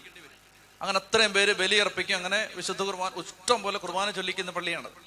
അപ്പൊ ഇതാണ് അവർക്ക് കൊടുത്തിരിക്കുന്ന മരുന്ന്. നിങ്ങൾക്ക് എന്ത് പ്രശ്നം ഉണ്ടെങ്കിലും പള്ളി വന്ന് കുർബാന അർപ്പിക്കാം, അപ്പൊ അത് മാറും. അപ്പൊ ജനത്തിന് ഇപ്പൊ നല്ല വിശ്വാസമാണ്. അങ്ങനെ ഈ അമ്മച്ചി വന്നിട്ട് പറഞ്ഞു, അച്ഛാ, ഇന്നൊരു ബലി അർപ്പിക്കണം എന്താ കാര്യം? ഇത് സർജറി പറഞ്ഞിരിക്കുകയാണ്. എക്സ്റേ എടുത്തപ്പോ ഒരു എല്ലിങ്ങനെ വളർന്നു നിൽക്കുന്നു, കഠിനമായ വേദന. അതായത് ഈ ചേച്ചി വിറച്ചും കരഞ്ഞാണ് ഇത് പറയുന്നത്. കഷ്ടിച്ച് 2-3 ആഴ്ചയായിട്ട് വന്നില്ലായിരുന്നു. ഇന്ന് ഈ കുർബാന അർപ്പിക്കാൻ വേണ്ടി വന്ന. കുർബാന അർപ്പിച്ചു, തിരിച്ചുപോയി. അടുത്ത ഞായറാഴ്ച ഈ ചേച്ചി വന്ന് വളരെ സന്തോഷത്തോടെ പറയുകയാണ്, ആശുപത്രിയിൽ ചെന്നിട്ട് എക്സ്റേ എടുത്ത് സർജറിക്ക് മുമ്പ് നോക്കുമ്പോ അങ്ങൊരു ഗ്രോത്തേ ഇല്ല, അത് കാണാനില്ല. ഞാനിത് പറയുന്ന എൻ്റെ പ്രിയപ്പെട്ട മക്കളെ, ഇടവകപ്പള്ളി ഇതെനിക്ക് മനസ്സിലാക്കി തന്നൊരു അനുഭവം ഞാൻ പറഞ്ഞുതരാം. ഞാൻ അച്ഛനായ ആദ്യത്തെ വർഷം കേരളത്തിന് വെളിയൊരു സ്ഥലത്ത് ധ്യാനിപ്പിക്കാൻ വേണ്ടി പോയി. അവിടെ ചെന്നപ്പോൾ അവിടുത്തെ വികാരിയച്ഛൻ പറഞ്ഞു, ഞങ്ങളുടെ പള്ളിയിൽ നല്ല കൊള്ളാവുന്നൊരു ചേട്ടൻ വയ്യാതെ കിടപ്പുണ്ട്, നമുക്ക് കാണാൻ പോകാന്ന് പറഞ്ഞു. വികാരിയച്ഛൻ്റെ കൂടെ ഞാൻ പോയി. അപ്പൊ ഈ ചേട്ടൻ എൻ്റെ അടുത്ത് പറഞ്ഞു, അച്ഛാ നാട്ടിൽ നിന്ന് വന്നതല്ലേ അല്ലേ, കൊച്ചച്ഛനാണല്ലേ? അതെ. ഞാൻ ഒരു ചോദ്യം ചോദിക്കട്ടെ എന്ന് പറഞ്ഞു. ചോദ്യം അപ്പച്ചൻ ചോദിക്കാൻ പറഞ്ഞു. അപ്പൊ ഈ അപ്പച്ചൻ പറയുകയാണ്, അച്ഛാ ഞാൻ ഒരു സംഭവം പറഞ്ഞിട്ട് ആ സംഭവത്തിന്റെ ഒടുവിൽ ഒരു ചോദ്യം ചോദിക്കും. സംഭവം ഇതാണ്. അദ്ദേഹം ഏതോ ഒരു ധ്യാന കേന്ദ്രത്തിൽ ധ്യാനം കൂടാൻ പോയി. അപ്പൊ അദ്ദേഹത്തിന്റെ അടുത്ത് 2 കാല് തളർന്ന ഒരു അക്രൈസ്തവനായ ചേട്ടൻ ഇരിപ്പുണ്ട്. ഇവർ രണ്ടുപേരുടെയും സീറ്റ് അടുത്തടുത്താണ്. വീൽ ചെയറിൽ ഒരു ചേട്ടൻ ഇരിക്കുന്നു. എന്നോട് ഈ സംഭവം പറയുന്ന അപ്പച്ചൻ അതിന്റെ തൊട്ടടുത്തിരിക്കുന്നു. അങ്ങനെ ധ്യാന സമയത്തൊക്കെ അച്ഛന്മാരിങ്ങനെ ഉറക്ക യേശുവേ എന്ന് വിളിക്കാനൊക്കെ പറയില്ലേ? ആ സമയത്ത് ഈ അക്രൈസ്തവനായ ചേട്ടൻ നമ്മുടെ രാമേന്ദ്രനെ പോലെ ഉറക്ക വിളിക്കും. രാമേന്ദ്രൻ ഉറക്ക വിളിച്ച യേശുവേ എന്ന് ആണോ? അങ്ങനെ വിളിക്കും. അപ്പൊ അങ്ങനെ ഈ ചേട്ടൻ ഉറക്ക കിടന്ന് വിളിക്കും. അതേസമയം നമ്മുടെ ഈ അപ്പച്ചനാവട്ടെ, അപ്പച്ചൻ എന്താ ചെയ്യുന്നറിയാമോ? അപ്പച്ചൻ വളരെ സ്റ്റാൻഡേർഡ് ആയിട്ട് വിളിക്കൂ. നിങ്ങളൊക്കെ വിളിക്കുന്ന പോലെ സ്റ്റാൻഡേർഡ് ക്രിസ്ത്യാനിയാണ്, സ്റ്റാൻഡേർഡ് അന്തസ്സുള്ള ആളാണ്. അത് ആ യേശുവേ എന്നൊക്കെ, യേശുവേ എന്നിട്ട് ഇടയ്ക്കിടയ്ക്ക് എന്നെ നോക്കുകയും ചെയ്യും. ഇത്രയും തൊള്ള തുറക്കേണ്ട കാര്യമുണ്ടോ എന്ന് ഇടയ്ക്കിടയ്ക്ക് നോക്കുകയും ചെയ്യും. പക്ഷെ ഈ അക്രൈസ്തവനായ ചേട്ടൻ അടുത്തിരുന്നിട്ട് ഉറക്ക വിളിക്കും, യേശുവേന്ന് വിളിക്കും. 2 കാലിൽ തളർന്നിരിക്കുകയാണ്. അങ്ങനെ ഇരിക്കുമ്പോ കുംഭസാരം എല്ലാം കഴിഞ്ഞ് വ്യാഴാഴ്ച ദിവസം ബലിയർപ്പിക്കുന്ന സമയത്ത് ധ്യാനകേന്ദ്രത്തിലെ അച്ഛൻ പരിശുദ്ധ കുർബാന ഉയർത്തി പ്രാർത്ഥിക്കുന്ന ആ പ്രാർത്ഥന എത്തിയപ്പോ അതിനു മുമ്പ് മൈക്കിലൂടെ പറഞ്ഞു, ദേ ജീവിക്കുന്ന ദൈവം, ജീവിക്കുന്ന ദൈവം ഇതാ നിങ്ങളുടെ കൺമുമ്പിൽ. എന്റെ മക്കളെ ഹൃദയം പൊട്ടി വിളിക്കാൻ പറഞ്ഞു. ജീവനുള്ള ദൈവം ഇതാ ഒരപ്പമായി നമ്മുടെ മുമ്പിലേക്ക് ഇറങ്ങി വന്നിരിക്കുകയാണ്, ഹൃദയം പൊട്ടി വിളിച്ചോളാൻ പറഞ്ഞു. 2 കൽപ്പിച്ച് മനുഷ്യര് ഹൃദയം ഉരുകി വാവിട്ട് കരഞ്ഞു വിളിക്കുകയാണ്. ഈ വീൽ ചെയറിരിക്കുന്ന ചേട്ടനും അലറി കരഞ്ഞു വിളിക്കുകയാണ്, യേശുവേ യേശുവേ യേശുവേ ഉറക്ക വിളിച്ചോണ്ടിരിക്കുകയാണ്. അപ്പൊ നമ്മുടെ ഈ അപ്പച്ചൻ വളരെ സ്റ്റാൻഡേർഡായിട്ട് യേശുവേ എന്ന് വളരെ സാവധാനത്തിലും വിളിച്ചോണ്ടിരിക്കുകയാണ്. എന്നോട് ഈ അപ്പച്ചൻ പറയുകയാണ്, അച്ഛാ പെട്ടെന്ന് അസാധാരണമായൊരു നിലവിളി കേട്ട് ഞാൻ എൻ്റെ വലതുവശത്തേക്ക് നോക്കിയപ്പോ വീൽ ചെയറിൽ 2 കാലിൽ തളർന്നിരുന്നവൻ ഒരു സ്പ്രിങ് പോലെ ചാടി എഴുന്നേറ്റിട്ട് സ്റ്റേജിലേക്ക് ഒരൊറ്റ ഓട്ടം. സ്റ്റേജിലോട്ട് കയറി ചെന്നിട്ട് അവൻ ഓടി, വിശുദ്ധ കുർബാന നടക്കണം, അവൻ ഓടി നടക്കാണ്. എൻ്റെ കാലിനെ കർത്താവ് സൗഖ്യപ്പെടുത്തി, എൻ്റെ തളർവാദം മാറി എന്ന് പറഞ്ഞിട്ട്. അപ്പൊ ഞാനിത് ശ്രദ്ധിച്ച് നിൽക്കുമ്പോൾ ഈ മനുഷ്യൻ എൻ്റെ അടുത്ത് പറഞ്ഞു, ഇനിയാണ് ചോദ്യം. അച്ഛന് സങ്കടം ഒന്നും തോന്നരുത്, അച്ഛനും ഒരച്ഛനല്ലേ? ഉവ്വേ, അച്ഛൻ ചൊല്ലുന്നതും കുർബാനയല്ലേ? അതെ. അച്ഛന് ഈ പരിശുദ്ധ കുർബാനയുടെ ആശീർവാദം കൊടുത്തിട്ടുണ്ടോ? ഞാൻ പറഞ്ഞു ഉണ്ട്. എന്നിട്ട് എത്ര പേര് എഴുന്നേറ്റിട്ടുണ്ട്? ഞാൻ ഒന്നും മിണ്ടിയില്ല. കാരണം ഞാൻ ഓർത്തത് ആരും എഴുന്നേറ്റില്ലെന്ന് മാത്രമല്ല, കുർബാനയൊക്കെ തുടങ്ങിയപ്പോ നിന്നവര് പലരും പകുതിയായപ്പോ ഇരിക്കുകയാണ്. അതാണ് എൻ്റെ അവസ്ഥ. അതുകൊണ്ട് ഞാൻ ഒന്നും പറഞ്ഞില്ല. ആരും എഴുന്നേറ്റിട്ടില്ല. എഴുന്നേറ്റവര് പോലും ഇരിക്കുകയാണ്, ചാരി കിടക്കുകയാണ്. അപ്പൊ ഞാനിങ്ങനെ നിന്ന് വിഷമിക്കുന്ന കണ്ടപ്പോ ഈ ചേട്ടൻ പറഞ്ഞു, അച്ഛാ വിഷമിക്കൊന്നും വേണ്ട, ഭാരപ്പെടുകയൊന്നും വേണ്ട. ഞാൻ വിഷമിപ്പിക്കാൻ പറഞ്ഞല്ലേ മഹാഭാവി, ഇത് പറഞ്ഞിട്ട് വിഷമിപ്പിക്കാൻ പറഞ്ഞല്ലേ. അപ്പൊ അതേ എൻ്റെ അടുത്ത് പറയാണ്, അച്ഛാ എൻ്റെ അച്ഛാ പൊന്നച്ഛാ, അച്ഛൻ കൊച്ചച്ഛനല്ലേ, അച്ഛനെ ഞാനൊരു പാഠം പഠിപ്പിക്കാൻ പോവാണ്. അച്ഛന്റെ കുറ്റമല്ല, പരിശുദ്ധ കുർബാനയുടെയും കുറ്റമല്ല, ഈശോയുടെയും കുറ്റമല്ല. ധ്യാന കേന്ദ്രങ്ങളിൽ പോകുന്ന ആരാ? ഒരുപക്ഷെ എല്ലാ വഴിയും അടഞ്ഞവർ, പ്രതീക്ഷയുടെ സകല തിരുനാളങ്ങളും അണഞ്ഞവർ, മനസ്സിന് മനസാക്ഷിക്കും നേരെ എല്ലാ വഴികളുടെയും വാതിലുകൾ കൊട്ടിയടക്കപ്പെട്ടവർ. മുന്നോട്ടു പോകാൻ ഒരടി പോലും നീങ്ങാനാവാതെ ബന്ധപ്പെട്ടും ഭാരപ്പെട്ടും നീങ്ങാൻ ശ്രമിക്കുന്ന ഈ പാവപ്പെട്ടവർ ആരുടെ ഉപദേശം കേട്ടുകൊണ്ട് വചനകൂടാരങ്ങളിലേക്ക് എത്തുകയാണ്. അവിടെ എത്തുന്ന ഈ പാവം മനുഷ്യർ ജീവിതത്തിന്റെ നിസ്സഹായതയിൽ അവിടെ നിന്നൊരു അച്ഛൻ വിളിച്ച് പറയും, മക്കളെ ഉറക്കെ വിളിക്ക്, യേശുവേ എന്ന് വിളിക്ക്. അങ്ങനെ വിളിക്കാൻ ആവശ്യപ്പെടുമ്പോ ജീവിതത്തിൽ മറ്റൊരു വഴിയും കാണാതെ സങ്കടങ്ങളുടെ നടുക്കടലിൽ കാറ്റത്തുലയുന്ന ഈ ജീവിതയാനത്തിൽ, ഈ തോണിയിൽ തീരമെത്താതെ തിരയടിച്ചുയരുന്ന ഈ മഹാസാഗരത്തിൽ ഒരു ഉത്തരം കിട്ടാതെ തീരത്തെത്തുമോ എന്ന് ഉറപ്പില്ലാതെ അലയുന്ന ഈ പാവങ്ങള് യേശു എന്നൊക്കെ വിളിക്കാൻ പറയുമ്പോ ഈ അപ്പച്ചൻ എന്നോട് പറയുകയാണ്, അന്നേരം അവർ ഇടത്തോട്ട് നോക്കില്ല, വലത്തോട്ട് നോക്കില്ല, മുമ്പിലേക്ക് നോക്കില്ല, പുറകിലേക്ക് നോക്കില്ല. അടുത്ത് നിൽക്കുന്ന ആരാണ്, അവൻ എന്നെ കുറിച്ച് എന്ത് വിചാരിക്കും, എൻ്റെ അപ്പൻ, അമ്മ, സഹോദരൻ, കൂട്ടുകാരൻ, അയൽപ്പക്കക്കാരൻ, കൂട്ടത്തിലുള്ളവൻ, ഇവരൊക്കെ എന്ത് വിചാരിക്കും എന്നൊന്നും ആലോചിക്കാതെ എല്ലാ വഴിയും അടഞ്ഞു നിൽക്കുന്നവൻ എല്ലാ വഴികളും തുറക്കാൻ പറ്റുന്ന ദൈവത്തിന്റെ മുമ്പിൽ ഹൃദയം പൊട്ടി കരഞ്ഞ് വിളിക്കും, വാ വിട്ട് കരഞ്ഞു വിളിക്കും. അങ്ങനെ വിളിക്കുമ്പോ സ്വർഗത്തിലിരിക്കുന്ന ദൈവത്തിന് അവിടെ ഇരിക്കാൻ പറ്റുമോ? കർത്താവ് ഇങ്ങനെ ഇറങ്ങി വരും, ഇറങ്ങി വന്നിട്ട് അവനെ തൊടും, അവനെ സുഖപ്പെടുത്തും. എന്നിട്ട് അതേ എൻ്റെ അടുത്ത് പറഞ്ഞു, ദേവാലയങ്ങളിൽ എന്തുകൊണ്ടാണ് അത്ഭുതങ്ങൾ നടക്കാത്തത്? അത് എൻ്റെ അടുത്ത് പറയുകയാണ്, അച്ഛാ, ദേവാലയങ്ങളിൽ അങ്ങനെ ഹൃദയം പൊട്ടി വിളിക്കുന്ന എത്ര പേരുണ്ട്? ദേവാലയങ്ങളിൽ അങ്ങനെ ചങ്ക് പൊട്ടി ദൈവത്തെ വിളിക്കുന്ന എത്ര പേരാ ഉള്ളേ? അങ്ങനെയൊക്കെ വിളിക്കേണ്ട ഒരു സാഹചര്യം വന്നാൽ നമ്മൾ നോക്കില്ല, ഇടതുവശത്താരാ വലതുവശത്താരാ, അവര് നോക്കൂ, ഇവർ കാണുന്നുണ്ടോ, അവരെന്നാ സർട്ടിഫിക്കറ്റ് തരും, അവരെന്നെ കുറിച്ച് എന്ത് വിചാരിക്കും?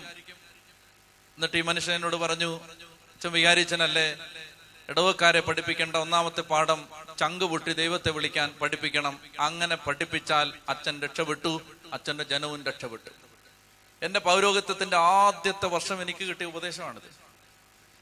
വിശ്വസ്തയോടെ അത് ചെയ്യാൻ ഇന്ന് വരെ ഞാൻ ശ്രമിച്ചിട്ടുണ്ട്. ഒരു പള്ളിയിൽ ഞാൻ ചെന്നാൽ ആദ്യം ചെയ്യുന്നത് അതുങ്ങളുടെ വാതുറപ്പിക്കാൻ പഠിപ്പിക്കും. ദൈവത്തെ ചങ്ക് പൊട്ടി എന്ന് പറഞ്ഞാൽ ഒരു മനസാക്ഷിക്കുത്തും ഇല്ലാതെ എല്ലാം മറന്ന് നാണം കെട്ട് ദൈവത്തെ വിളിക്കാൻ പഠിപ്പിക്കും. അത് പഠിച്ചാൽ നിന്റെ കുടുംബം രക്ഷപ്പെടും. ഞാൻ ആവർത്തിച്ച് പറയുന്ന ഒരു വാചകമുണ്ട്, നിന്റെ നാവിന്റെ കെട്ടഴിഞ്ഞാൽ നിന്റെ വീടിന്റെ കെട്ടഴിയും. നിന്റെ നാവിന്റെ കെട്ടഴിഞ്ഞാൽ നിന്റെ വീടിന്റെ കെട്ടഴിയും. ഉറക്കെ പറഞ്ഞേ ഹല്ലേലൂയാ, ഹല്ലേലൂയാ. എന്റെ പ്രിയപ്പെട്ട മക്കളെ, ഞാനിത് പറഞ്ഞു വരുന്നത്, നിന്റെ സകല പ്രതികൂലത്തിന്റെയും ആശ്വാസം ദൈവം വെച്ചിരിക്കുന്ന സ്ഥലമാണ് എവിടെ? ദേവാലയം. ഇത് മറന്നുപോരുത്. യഹോശാഫാത്ത് രാജാവ് ജീവിതത്തിൽ ഒരു ബുദ്ധിമുട്ടുണ്ടായപ്പോ അദ്ദേഹം നേരെ ഓടിച്ചെല്ലുന്നത് അദ്ദേഹത്തിന്റെ ഇടവക പള്ളിയിലേക്കാണ്. പള്ളിയിലേക്ക് ഓടിച്ചെന്നു, ജെറുസലേം ദേവാലയത്തിലേക്ക് ഓടിച്ചെന്നു. ആ ദേവാലയ മുറ്റത്ത് നിന്നിട്ട് അദ്ദേഹം എല്ലാ മക്കളെയും വിളിച്ചുകൂട്ടി. ആ സമയത്ത് പെട്ടെന്ന് വന്നു ചേരാവുന്ന ജനം മുഴുവൻ ദേവാലയ അങ്കണത്തിൽ ഒരുമിച്ച് കൂടി. ജെറുസലേം ദേവാലയത്തിന്റെ വിസ്തീർണം 13 ഏക്കറായിരുന്നു. 13 ഏക്കർ സ്ഥലത്ത് നിറഞ്ഞു നിന്ന ആ ജെറുസലേം ദേവാലയത്തിന്റെ ആ അങ്കണം മുഴുവൻ, ആ ഇടനാഴികൾ മുഴുവൻ, ആ ഏരിയ മുഴുവൻ യൂദയാ നിവാസികൾ വന്ന് തിങ്ങി നിറഞ്ഞു നിന്നപ്പോൾ യഹോശാഫാത്ത് അവരുടെ മുമ്പിൽ മുട്ടുകുത്തി സർവശക്തനായ ദൈവത്തോട് ഇപ്രകാരം പ്രാർത്ഥിച്ചു. ഒന്ന് എഴുന്നേറ്റെ. ആ പ്രാർത്ഥന പറയുന്നതിന് മുമ്പ് നമുക്കൊന്ന് പ്രാർത്ഥിക്കാം. അതായത് യഹോശാഫാത്ത് ഒരു 6 കാര്യങ്ങൾ പ്രാർത്ഥിക്കുകയാണ്. ഈ 6 കാര്യങ്ങൾ ഗ്രഹിച്ച് പ്രാർത്ഥിച്ചാൽ മക്കളെ കർത്താവ് ഇടപെടും. കർത്താവ് ഇടപെടും. അത് നിങ്ങൾ അതിനകത്ത് സംശയിക്കേണ്ട. ദൈവം കർത്താവ് ഇറങ്ങി പറ്റും. ഈശോ ഇറങ്ങി നമ്മുടെ ജീവിതത്തിൽ ഇടപെടും. അതുകൊണ്ട് എനിക്ക് നിങ്ങളോട് പറയാനുള്ളത്, നിങ്ങൾ ആരെയും ശ്രദ്ധിക്കരുത്. മത്തായി 10:30-31 മനുഷ്യരുടെ മുമ്പിൽ നിങ്ങൾ എന്നെ ഏറ്റുപറഞ്ഞാൽ എൻ്റെ സ്വർഗസ്ഥനായ പിതാവിന്റെ മുമ്പിൽ ഞാനും നിങ്ങളെ ഏറ്റുപറയും. മനുഷ്യരുടെ മുമ്പിൽ നിങ്ങൾ എന്നെ തള്ളിപ്പറഞ്ഞാൽ എൻ്റെ സ്വർഗസ്ഥനായ പിതാവിന്റെ മുമ്പിൽ ഞാനും നിങ്ങളെ തള്ളിപ്പറയും. 22-ാം സങ്കീർത്തനത്തിൽ നമ്മളിങ്ങനെ വായിക്കും, ഇസ്രായേലിന്റെ സ്തുതിയുടെ സിംഹാസനത്തിൽ വസിക്കുന്നവനെ. എന്താണ് ഞാൻ പറഞ്ഞത്? ഇസ്രായേലിന്റെ സ്തുതിയുടെ സിംഹാസനത്തിൽ വസിക്കുന്നവനെ എന്ന് പറഞ്ഞാൽ, ഒരു വ്യക്തി ദൈവത്തെ സ്തുതിക്കുമ്പോ ആ വ്യക്തി സ്തുതിക്കുന്ന ആ സ്തുതിപ്പ്, ആ ശബ്ദം, ആ ദൈവത്തെ സ്തുതിക്കുന്ന ആ സ്തുതി കീർത്തനം, സ്തുതിയുടെ സ്വരം, അതൊരു സിംഹാസനമായി മാറും. ആ സിംഹാസനത്തിൽ ദൈവം ഇറങ്ങി വരും. ഇസ്രായേലിന്റെ സ്തുതിയുടെ സിംഹാസനത്തിൽ വസിക്കുന്നവനെ. വീണ്ടും നമ്മൾ വായിക്കും 8-ാം സങ്കീർത്തനത്തിൽ, രക്തദാഹികളുടെയും ശത്രുക്കളുടെയും മുമ്പിൽ മുലകുടിക്കുന്ന കുഞ്ഞുങ്ങളുടെ അധരം കൊണ്ട് അവിടുന്ന് സുശക്തമായ കോട്ട കെട്ടി എന്ന് പറഞ്ഞാൽ, ശത്രുക്കളുടെയും രക്തദാഹികളുടെയും മുമ്പിൽ നമുക്ക് ശക്തമായ കോട്ട ദൈവം കെട്ടുന്നത് സ്തുതിക്കുന്ന അധരങ്ങൾ കൊണ്ടാണ്. സ്തുതിച്ചാൽ സംരക്ഷണം കിട്ടും. 145 സങ്കീർത്തനം 18 നമ്മൾ വായിക്കും, ദൈവത്തെ വിളിച്ചപേക്ഷിക്കുന്നവർക്ക്, ഹൃദയപരമാർത്ഥതയോടെ വിളിച്ചപേക്ഷിക്കുന്നവർക്ക് അവിടുന്ന് സമീപസ്ഥനാണ്. സ്വർഗത്തിൽ പിതാവിന്റെ വലതുഭാഗത്തിരിക്കുന്ന ദൈവം വിശ്വാസിയുടെ അടുത്തേക്ക് മിന്നല് പോലെ ക്ഷണനേരം കൊണ്ടുവരും. എപ്പോഴെന്നറിയാം? സ്തുതിച്ചാ മതി. ദൈവത്തെ സ്തുതിച്ചാ മതി, ദൈവത്തെ വിളിച്ചാ മതി. സ്തുതി എന്ന് പറഞ്ഞാൽ ദൈവത്തിന് സ്തുതി അർപ്പിക്കുക, നന്ദി അർപ്പിക്കുക, നിലവിളിച്ച് പ്രാർത്ഥിക്കുക, അങ്ങനെ ഉച്ചത്തി പ്രാർത്ഥിക്കണം, സ്വരം ഉയർത്തി വിളിക്കണം. അതാണ് സങ്കീർത്തനങ്ങൾ മുഴുവൻ അതാണ്. കർത്താവേ 99 സങ്കീർത്തനം നമ്മൾ വായിക്കുന്നുണ്ട്, ഉച്ച സ്വരത്തിൽ ഉയർന്ന സ്വരം ഉയർത്തി, കർത്താവേ ഞാനിതാ അങ്ങയെ വിളിച്ചപേക്ഷിക്കുന്നു. ഉച്ച സ്വരത്തിൽ ഭയങ്കര ശബ്ദത്തിൽ, കർത്താവേ ഞാനിതാ അങ്ങയെ വിളിച്ചപേക്ഷിക്കുന്നു. യഹോശാഫാത്ത് ഉയർന്ന സ്വരത്തിൽ ദൈവത്തെ വിളിച്ചപേക്ഷിക്കുമ്പോ നമ്മൾ കാണും വിശ്വസിക്കാൻ പറ്റാത്ത ഒരു അത്ഭുതം. അവൻ വിളിച്ചപേക്ഷിക്കുമ്പോ കർത്താവ് അവന് വേണ്ടി പ്രവർത്തിക്കുകയാണ്. എന്റെ പ്രിയപ്പെട്ട മക്കളെ, എനിക്കറിയാം ഒത്തിരി കണ്ണുനീര് കഴിയുന്ന മക്കൾ ഇതിനകത്തുണ്ട്. മുന്നോട്ട് പോകാനാകാതെ ബന്ധപ്പെട്ട് കഴിയുന്ന കുടുംബങ്ങളുണ്ട്. സഹായിക്കാൻ ആരുമില്ലാത്തവരുണ്ട്. പുച്ഛിക്കാനും പരിഹസിക്കാനും അങ്ങേയറ്റം സഹതപിക്കാനുമേ മനുഷ്യന് പറ്റൂ. മനുഷ്യന് നിങ്ങളെ ആരെയും സഹായിക്കാൻ പറ്റില്ല. ആർക്ക് സഹായിക്കാൻ പറ്റില്ല? അച്ഛന്മാർക്ക്, സിസ്റ്റേഴ്സിന്, പിതാക്കന്മാർക്ക് ഒന്നും ആർക്ക് സഹായിക്കാൻ പറ്റും? ദൈവത്തിന് മാത്രമേ സഹായിക്കാൻ പറ്റൂ. ദൈവത്തിന് മാത്രം. ഇന്നലെ ഒരു മകൾ എൻ്റെ അടുത്ത് കരഞ്ഞു. അവള് പറയാണ്, ഇന്ത്യയിലാകെ 2 പേർക്കേ ഉള്ളൂ എൻ്റെ കുഞ്ഞിന് വന്നിരിക്കുന്ന രോഗം. ഇന്ത്യയിലാകെ 2 പേർക്ക്. ലോകത്തിൽ ഏതാണ്ട് 1000 പേർക്ക്. വൈദ്യശാസ്ത്രത്തിൽ ഇതിന് മരുന്നില്ല. കൂടിയ 2 കൊല്ലം കൂടി ജീവിക്കും.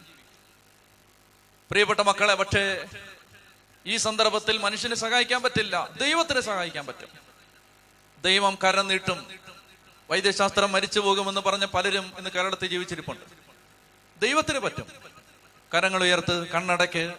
കർത്താവെ, ദേശത്തിന് വേണ്ടി നിലവിളിച്ച് പ്രാർത്ഥിക്കുകയാണ്. ദേശത്തിന് വേണ്ടി നിലവിളിച്ച് പ്രാർത്ഥിക്കുകയാണ്. ചങ്കുപൊട്ടി വിളിച്ച് പ്രാർത്ഥിക്കുക. അതിനെ തുറക്ക്. എല്ലാ മക്കളുടെ അതിനെ തുറക്കപ്പെടട്ടെ. നിങ്ങളുടെ കണ്ണുനീര്, നിലവിളി, ഭാരം, വേദന കർത്താവിന് സമർപ്പിക്കുക. ഈ നിമിഷം കർത്താവിന്റെ ശക്തി ഇറങ്ങി വരാൻ വിളിച്ചപേക്ഷിച്ച് പ്രാർത്ഥിക്കുക. അതിനെ തുറന്ന് വിളിക്കട്ടെ, ഉച്ചത്തിൽ വിളിക്കട്ടെ. ഈശോയേ, ഉറക്കെ വിളിച്ച ഈശോയേ. ഭാരങ്ങളെല്ലാം സമർപ്പിക്കുക. എല്ലാ ആകുലതകളും സമർപ്പിക്കുക. സങ്കടങ്ങളെല്ലാം സമർപ്പിക്കുക. രോഗപീഠങ്ങളെല്ലാം സമർപ്പിക്കുക. തടസ്സങ്ങളെല്ലാം സമർപ്പിക്കുക. കർത്താവ് ഇറങ്ങി വരണമേ എന്ന് പ്രാർത്ഥിക്കുക. എന്നെ സഹായിക്കണമേ എന്ന് പ്രാർത്ഥിക്കുക. എന്റെ കുടുംബത്തിലേക്ക് ഇറങ്ങി വരണമേ എന്ന് പ്രാർത്ഥിക്കുക. എന്നെ കൊണ്ടാവില്ല ഈ ജീവിതം മുന്നോട്ട് കൊണ്ടുപോകാൻ. ഞാൻ തളർന്നു പോവുകയാണ്, ഞാൻ മടുത്തു പോവുകയാണ്. എനിക്ക് ശക്തിയില്ല, എനിക്ക് അറിവില്ല, എനിക്കറിയാൻ പാടില്ല എങ്ങനെയാണ് മുന്നോട്ട് പോകേണ്ടത്. എന്റെ വഴി തടസ്സപ്പെടുകയാണ്, എന്റെ വഴി അടഞ്ഞിരിക്കുകയാണ്. ഈ രോഗം എന്നെ തകർത്ത് കളയുകയാണ്. ആശുപത്രി കയറി ഇറങ്ങി ഞാൻ മടുത്തു. എന്റെ കുടുംബം നിരാധാരമായി ദാരിദ്ര്യത്തിന്റെ പടുകുഴിയിൽ, കടബാധ്യതയിൽ നട്ടം തിരിയുകയാണ്. എന്നെ സഹായിക്കാൻ ആരുമില്ല. പ്രിയമക്കളെ, എല്ലാം മറന്ന് സ്തുതിക്കട്ടെ, ഉച്ചത്തിൽ വിളിച്ച് പ്രാർത്ഥിക്കട്ടെ. എല്ലാ മക്കളെ അതിനെ തുറന്ന് വിളിച്ച് പ്രാർത്ഥിക്കട്ടെ.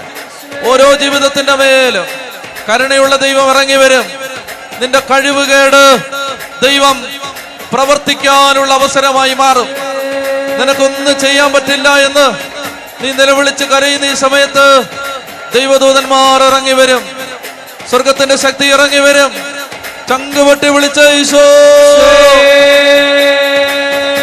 ഉച്ചത്തിൽ വിളിച്ച ഈശോ, ഉച്ചത്തിൽ വിളിക്ക ഈശോ.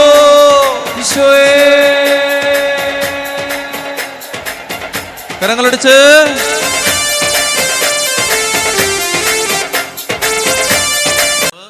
മൂന്ന് രാജ്യങ്ങൾ തനിക്കെതിരെ യുദ്ധത്തിന് വരുമ്പോൾ അദ്ദേഹം ദേവാലയത്തിൽ ദൈവമക്കളെ ഒരുമിച്ച് കൂട്ടുകയാണ്. കർത്താവിന്റെ ആലയത്തിൽ ഒരുമിച്ച് കൂടിയതിനു ശേഷം യഹോശാഫാത്ത് ഇപ്രകാരം പ്രാർത്ഥിക്കുന്നു. അദ്ദേഹത്തിന്റെ പ്രാർത്ഥനയാണ് നമ്മൾ 2 ദിനവൃത്താന്തം 20-ാം അധ്യായത്തിന്റെ 6 മുതലുള്ള വാക്യങ്ങളിൽ വായിക്കുന്നത്. നമ്മൾ വേഗത്തിൽ ആ പ്രാർത്ഥനയെ വിശദീകരിക്കുകയാണ്. ഒന്നാമത്തേത് 6-ാമത്തെ വാക്യം, ഞങ്ങളുടെ പിതാക്കന്മാരുടെ ദൈവമായ കർത്താവേ, അവിടുന്ന് സ്വർഗസ്ഥനായ ദൈവമാണല്ലോ. ഭൂമിയിലുള്ള സകല ജനത്തെയും അവിടുന്നാണല്ലോ ഭരിക്കുന്നത്. അങ്ങയുടെ കരം കരുത്തുറ്റതും പ്രബലവുമാണ്. അങ്ങയോട് എതിർത്ത് നിൽക്കാൻ ആർക്ക് കഴിയും? ഒരിക്കൽ കൂടി ഞാൻ വായിക്കുകയാണ്. ഇത് വളരെ പ്രധാനപ്പെട്ട കാര്യമാണ്. ഇതാണ് ഒന്നാമത്തെ കാര്യം. അദ്ദേഹം ചിന്തിക്കുകയാണ്, അദ്ദേഹം ഉച്ചത്തി പറയുകയാണ്. ഈ ദൈവജനത്തെ അഭിസംബോധന ചെയ്തുകൊണ്ട് അദ്ദേഹം പ്രാർത്ഥിക്കുകയാണ്. അദ്ദേഹം പ്രാർത്ഥിക്കുന്നത്, ഞങ്ങളുടെ പിതാക്കന്മാരുടെ ദൈവമായ കർത്താവേ, അവിടുന്ന് സ്വർഗസ്ഥനായ ദൈവമാണല്ലോ. അവിടുന്ന് സ്വർഗസ്ഥനായ, സ്വർഗത്തിൽ വാഴുന്ന ദൈവമാണല്ലോ. ഭൂമിയിലുള്ള സകല ജനത്തെയും അവിടുന്നാണല്ലോ ഭരിക്കുന്നത്. അവിടുന്ന് സ്വർഗസ്ഥനായ ദൈവമാണ്. ഭൂമിയും അങ്ങയുടെ നിയന്ത്രണത്തിലാണ്. സ്വർഗം അങ്ങയുടെ നിയന്ത്രണത്തിലാണ്, ഭൂമിയും അങ്ങയുടെ നിയന്ത്രണത്തിലാണ്. എന്നിട്ട് അദ്ദേഹം തന്റെ വിശ്വാസം പ്രഖ്യാപിക്കുകയാണ്. അദ്ദേഹം പറയുകയാണ്, ദൈവമേ, അങ്ങയുടെ കരം കരുത്തുറ്റതും പ്രബലവുമാണ്. അങ്ങയോട് എതിർത്ത് നിൽക്കാൻ ആർക്ക് കഴിയും? ശ്രദ്ധിച്ചേ. അതായത് അദ്ദേഹത്തിന് നേരെ 3 രാജ്യങ്ങൾ വരികയാണ്. അവർ ശക്തരാണ്. അവരെ ആയുധബലം കൊണ്ടോ അംഗബലം കൊണ്ടോ പടയോട്ടം കൊണ്ടോ പടവെട്ടിയോ തോൽപ്പിക്കാൻ പറ്റില്ലെന്ന് അദ്ദേഹത്തിന് അറിയാം. ഈ ജനത്തെ തോൽപ്പിക്കാനാവാത്ത വിധം അവർ ശക്തരാണെന്ന് അദ്ദേഹത്തിന് ഒറ്റക്കാഴ്ചയിൽ വ്യക്തതയും ബോധ്യമുണ്ട്. 3 രാജ്യങ്ങൾ ഒരുമിച്ച് ഒരു രാജ്യത്തിനെതിരെ യുദ്ധത്തിന് വരുമ്പോൾ ഈ ജനത്തെ, ഈ രാജ്യത്തെ, ഈ രാജാക്കന്മാരെ, ഈ യുദ്ധമുന്നണിയെ തോൽപ്പിക്കാൻ തനിക്ക് പറ്റില്ലെന്ന് അദ്ദേഹത്തിന് അറിയാം. അവർ ശക്തരാണ്. എന്നാ നിങ്ങൾ ശ്രദ്ധിച്ച്, ഇദ്ദേഹം പ്രാർത്ഥിച്ചത് അങ്ങനെയാണോ? ദൈവമേ, നീ കാണുന്നില്ലേ, ഇവർ ശക്തരാണ്, എന്റെ ശത്രുക്കൾ ശക്തരാണ്. അങ്ങനെയാണോ അദ്ദേഹം പ്രാർത്ഥിച്ചത്? അദ്ദേഹം പ്രാർത്ഥിച്ചത്, ദൈവമേ, നിന്റെ കരം കരുത്തുറ്റതും പ്രബലവുമാണ് എന്ന് പറഞ്ഞാൽ അതിന്റെ അർത്ഥം എന്താണ്? എനിക്കെതിരെ യുദ്ധത്തിന് വരുന്ന ഈ രാജാക്കന്മാരുടെ കരം കരുത്തുറ്റതാണ്. പക്ഷെ എന്റെ ദൈവമേ, സ്വർഗസ്ഥനായ ദൈവമേ, ഭൂമിയെ നിയന്ത്രിക്കുന്ന ദൈവമേ, നിന്റെ കരം അതിനേക്കാൾ ശക്തമാണ്. ഇതാണ് വിശ്വാസം. അതായത് ഇപ്പോൾ എന്നെ അലട്ടുന്ന ഈ പ്രശ്നം വലുതാണ്, പക്ഷെ ദൈവമേ, നീ അതിനേക്കാൾ വലുതാണ്. ഇതാണ് ബാബിലോൺ അടിമത്തത്തിൽ കിടന്ന കാലത്ത് ദാനിയേലും ശദ്രാക്കും മെഷാക്കും അബദ്നഗോയും 4 ചെറുപ്പക്കാർ, അവരുടെ പ്രായം 17. ഈ 17കാർ ബാബിലോൺ എന്ന മഹാസാമ്രാജ്യത്തെ, ഒരിക്കലും തോൽപ്പിക്കാൻ പറ്റാത്ത ഈ മഹാസാമ്രാജ്യത്തെ നോക്കി നിൽക്കുമ്പോൾ അതിലൊരു ചെറുപ്പക്കാരൻ ചോദിച്ചു, ഈ സാമ്രാജ്യം തകരുമോ? ആർക്ക് തകർക്കാൻ പറ്റും? ഒരിക്കലും തകർക്കാൻ പറ്റാത്ത സാമ്രാജ്യം. അപ്പൊ ദാനിയേൽ ഇങ്ങനെ മറുപടി പറയും, ഈ സാമ്രാജ്യം തകരും. എങ്ങനെ? ഇവർ കരുത്തരാണ്, ഇവരെ തോൽപ്പിക്കാൻ പറ്റില്ല. പക്ഷെ നമ്മുടെ ദൈവം അതിനേക്കാൾ ശക്തനാണ്. ഒന്നാമത്തെ കാര്യം ഇതാണ്. നിങ്ങളുടെ ജീവിതത്തിൽ എന്ത് പ്രതികൂലമുണ്ടെങ്കിലും, ഏത് പ്രതിസന്ധിയിൽ നിങ്ങൾ നിൽക്കുമ്പോഴും, എന്റെ പ്രിയപ്പെട്ട ദൈവത്തിന്റെ മക്കളെ, ഈ രാത്രിയിൽ നിങ്ങൾ തിരിച്ചറിയണം. അതായത് നിങ്ങളുടെ ഹൃദയത്തിൽ ഈ ബോധ്യം ഉണ്ടാവണം, നമ്മുടെ ദൈവം ലോകത്തുള്ള എല്ലാ പ്രതികൂലമായ എല്ലാ ശക്തികളെക്കാൾ ഉപരിയായ ശക്തിയാണ്. അതുകൊണ്ടാണ് ദൈവത്തെ വിളിക്കുന്ന ഒരു വാക്ക് അത്യുന്നതൻ എന്നാണ്. അത്യുന്നതൻ എന്താ വാക്കിന്റെ അർത്ഥം? എല്ലാറ്റിനും മുകളിൽ നിൽക്കുന്നവൻ. നിങ്ങളുടെ മേലധികാരി നിങ്ങളെ പീഡിപ്പിക്കുന്നു എന്ന് വിചാരിക്കുക. നിങ്ങളുടെ ജോലി സ്ഥലത്ത് നിങ്ങളുടെ മേലധികാരി നിങ്ങളെ പീഡിപ്പിക്കുന്നു എന്ന് വിചാരിക്കുക, നിങ്ങളെ ഉപദ്രവിക്കുന്നു. നിങ്ങൾ ഇങ്ങനെ പറയണം, ദൈവമേ, ഈ മേലധികാരിയേക്കാൾ നീ ശക്തനാണ്. നിങ്ങളുടെ രോഗം നിങ്ങളെ അലട്ടുന്നു, നിങ്ങൾ ഇങ്ങനെ പറയണം, ദൈവമേ, ഈ രോഗത്തെക്കാൾ അങ്ങാണ് വലിയവൻ. ഈ രോഗം എന്നെ അലട്ടിക്കൊണ്ടിരിക്കുകയാണ്, പക്ഷേ അങ്ങ് അതിനേക്കാൾ ശക്തനാണ്. നമ്മുടെ ജീവിതത്തെ അലട്ടുന്ന എല്ലാ പ്രതികൂലങ്ങളിലും വിശ്വാസികളായ മക്കളെ നമ്മൾ ഇങ്ങനെ പറയണം, എന്റെ ദൈവം അതിനേക്കാൾ ഉപരിയാണ്. ഇതാണ് അദ്ദേഹത്തിന്റെ വിശ്വാസം. അതുകൊണ്ടാണ് അദ്ദേഹം ദേവാലയത്തിലേക്ക് ഓടി വരുന്നത്. ആയുധമെടുക്കുന്നതിന് പകരം, പടയാളികളോട് യുദ്ധസന്നാഹം ഒരുക്കാൻ ആവശ്യപ്പെടുന്നതിന് പകരം അദ്ദേഹം നേരെ ജെറുസലേം ദേവാലയത്തിന്റെ തിരുമുറ്റത്തേക്ക് ഓടിക്കയറാനുള്ള ഒന്നാമത്തെ കാരണം അദ്ദേഹത്തിന് അറിയാം, എന്റെ ദൈവം സ്വർഗസ്ഥനായ ദൈവം, ഭൂമിയെയും അതിലുള്ള സകലത്തെയും നിയന്ത്രിക്കുന്ന ദൈവം, ആ ദൈവം സർവശക്തനാണ്. സർവശക്തൻ. ദാനിയേലിന്റെ കൂടെയുള്ള 3 ചെറുപ്പക്കാരെ തീയിലേക്ക് പിടിച്ചിടുന്നുണ്ട്. ദാനിയേലിന്റെ പുസ്തകം 3-ാം അധ്യായത്തിൽ തീയിലേക്ക് പിടിച്ചിടാൻ തുടങ്ങുമ്പോ നെബൂഖദ്നേസർ രാജാവ് അവരോട് പറയും, നിങ്ങൾ എന്റെ വെങ്കല പ്രതിമയെ ആരാധിച്ചില്ലെങ്കിൽ നിങ്ങളെ തീയിലിടുമെന്ന് അറിഞ്ഞൂടെ? അപ്പൊ ആ ചെറുപ്പക്കാരിങ്ങനെ മറുപടി പറയും, രാജാവേ, ഞങ്ങൾ ഇതിനെക്കുറിച്ച് എന്താ പറയേണ്ടത്? ഞങ്ങള് നിന്നെ ആരാധിക്കില്ല, ഞങ്ങൾ ഒരിക്കലും നിന്നെ ആരാധിക്കില്ല, നിന്റെ പ്രതിമയെ ആരാധിക്കില്ല. ഞങ്ങളെ നീ പിടിച്ച് തീയിലിട്ടാൽ ആ തീയിൽ നിന്ന് ഞങ്ങളെ രക്ഷിക്കാൻ ശക്തനാണ് ഞങ്ങളുടെ ദൈവം. ഇതാണ് അപ്പോസ്തല പ്രവർത്തനം 12-ാം അധ്യായത്തിൽ പത്രോസ്ലീഹായെ പിടിച്ച് ഹെരോദേസ് തടവിലിടുന്നുണ്ട്. യാക്കോബിനെ കൊന്നു. അപ്പോസ്തലന്മാരിൽ ആദ്യം വധിക്കപ്പെടുന്നത് യാക്കോബ് സ്ലീഹായാണ്. യാക്കോബ് സ്ലീഹ വധിക്കപ്പെട്ടു. ഹെരോദേസ് യാക്കോബിനെ വധിച്ചു കഴിഞ്ഞപ്പോ യഹൂദന്മാർക്ക് സന്തോഷമായി. യഹൂദന്മാരെ ഇത് സന്തോഷിപ്പിച്ചു എന്ന് കണ്ടപ്പോൾ അദ്ദേഹം പത്രോസിനെ പിടിച്ച് തടവിലിട്ടു. എന്നിട്ട് പിറ്റേ ദിവസം വിചാരണ ചെയ്ത് കൊല്ലാനാണ് തീരുമാനം. തനിക്ക് വധശിക്ഷ കിട്ടാൻ സാധ്യതയുള്ള ഒരു ദിവസത്തിന്റെ തലേന്ന് ഇരു ചെങ്ങലകളാൽ ബന്ധിതനായി 4 പടയാളികൾക്ക് മധ്യേ പത്രോസ്. വായിക്കുമ്പോ അവിടെ നമ്മൾ ഇങ്ങനെയാണ് കാണുന്നത്, ഇരു ചെങ്ങലകളാൽ ബന്ധിതനായി പടയാളികൾക്ക് മധ്യേ പത്രോസ് എന്ത് ചെയ്യായിരുന്നു? ഉറങ്ങുകയായിരുന്നു. എന്ത് ചെയ്യായിരുന്നു? സുഖമായിട്ട് കിടന്നുറങ്ങാണ്. നാളെ ഇവന്റെ ദുഃഖവെള്ളിയാണ്, നാളെ ഇവന്റെ തലവെട്ടാം. യാക്കോബിന്റെ കഴുത്ത് നിർദാക്ഷിണ്യം അരിഞ്ഞു തള്ളിയ ഹെരോദേസ് അന്തിപ്പാസ് എന്ന രാജാവ്, ഹെരോദേസ് അഗ്രിപ്പ എന്ന രാജാവ്, ആ രാജാവ് പത്രോസിനെയും കൊല്ലാൻ 100 അല്ല 101 തവണ സാധ്യതയുണ്ടെന്ന് 100 വട്ടം അറിയാമായിരിക്കെ തലേന്ന് രാത്രിയിൽ പത്രോസ് ഇരു ചെങ്ങലകളാൽ ബന്ധിതനായി 4 പടയാളികൾക്ക് മധ്യേ കിടന്ന് ഉറങ്ങുകയായിരുന്നെന്ന്. മനസ്സിലാവുന്നുണ്ടോ? എന്താ അങ്ങനെ ഉറങ്ങാൻ കാരണം? ഈ ഹെരോദേസ് അഗ്രിപ്പായുടെ മുകളിലാണ് എന്റെ ദൈവം. സുഖമായിട്ട് കിടന്നുറങ്ങാം. ഉറക്കെ പറഞ്ഞേ ഹല്ലേലൂയാ. ഒന്നാമത്തെ കാര്യം ഇതാണ് പ്രിയപ്പെട്ട മക്കളെ, നമ്മുടെ ദൈവം എല്ലാറ്റിനും ഉപരിയാണ്. ഇത് വിശ്വസിക്കണം. ഏത് പ്രതികൂലം വരുമ്പോഴും ചങ്കത്ത് കൈവച്ച് പറയണം, എന്റെ ദൈവം ഇതിനേക്കാൾ മുകളിലാണ്, അതുക്കും മേലെ. എന്റെ ദൈവം അതിനേക്കാൾ മുകളിലാണ് എന്റെ ദൈവം. ഈ പ്രശ്നത്തെക്കാൾ, ഈ ദാരിദ്ര്യത്തെക്കാൾ, ഈ കടഭാരത്തെക്കാൾ, ഇപ്പോഴുള്ള ഈ ജപ്തിയേക്കാൾ ഇതിന്റെയൊക്കെ മേളിലാണ് എന്റെ ദൈവം. മനസ്സിലാവുന്നുണ്ടോ നിങ്ങൾക്ക്? ഇതാണ് ഒന്നാമത്തെ കാര്യം. യഹോശാഫാത്ത് ജനത്തെ മുഴുവൻ വിളിച്ചു കൂട്ടിയിട്ട് ജനത്തിന്റെ മുമ്പിൽ നിന്ന് അദ്ദേഹം പ്രാർത്ഥിക്കുകയാണ്, ഞങ്ങളുടെ പിതാക്കന്മാരുടെ ദൈവമായ കർത്താവേ, അങ്ങ് സ്വർഗസ്ഥനായ ദൈവമാണ്, ഭൂമിയിലുള്ള സകലത്തെ അങ്ങാണ് നിയന്ത്രിക്കുന്നത്, അങ്ങയുടെ കരം കരുത്തുറ്റതും പ്രബലവുമാണ്, അങ്ങയോട് എതിർത്ത് നിൽക്കാൻ ഇവന്മാർക്ക് പറ്റുമോ? പറ്റില്ല. പ്രഖ്യാപിക്കുകയാണ്. ഇത് പ്രഖ്യാപിക്കണം. എനിക്ക് പറയാനുള്ള ഒന്നാമത്തെ കാര്യം ഇതാണ്. അതായത് ദൈവമക്കൾ ഈ വിശ്വാസം പറയണം. ഏത് പ്രശ്നത്തിന്റെ നടുവിൽ നിൽക്കുമ്പോഴും പറയണം, ഇതിനേക്കാൾ മേളിലാണ് എന്റെ ദൈവം, ഇത് മാറും, ഇത് മാറും. മനസ്സിലാവുന്നുണ്ടോ? നമുക്കൊരു പന്നശീലമുണ്ട്. എന്താണെന്നറിയാമോ? ഈ നാശം പറയുന്ന, ശാപം പറയുന്ന ശീലം. ഇത് ശരിയാവില്ല, ഇത് ഗുണം പിടിക്കില്ല, ഇല്ലേ അമ്മച്ചി, ഇത് നടക്കത്തില്ല, ഈ നാശം മാറത്തില്ല, ഇല്ലേ? പറയുവോ? അങ്ങനെ പറയും നമ്മള്. ചേച്ചിമാരൊക്കെ പ്രത്യേകിച്ച്, ചേട്ടന്മാരും പറയും, ഈ ഗുണം വരില്ല, ഇത് നിന്റെ തലവട്ടം കണ്ട പിന്നെ നാശം വരില്ല.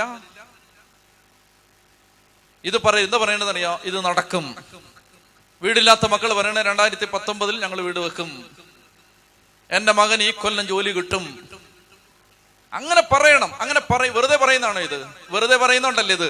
മേളിലൊരുത്തനെ കണ്ടോണ്ടാണ് ഈ പറയുന്നത്, ചുമ്മാ ഒന്നും പറയല്ല. മേളിലൊരുത്തനെ കണ്ടിട്ടാണ് ഈ പറയുന്നത്, എന്റെ ദൈവം ഇതെനിക്ക് നടത്തിത്തരും.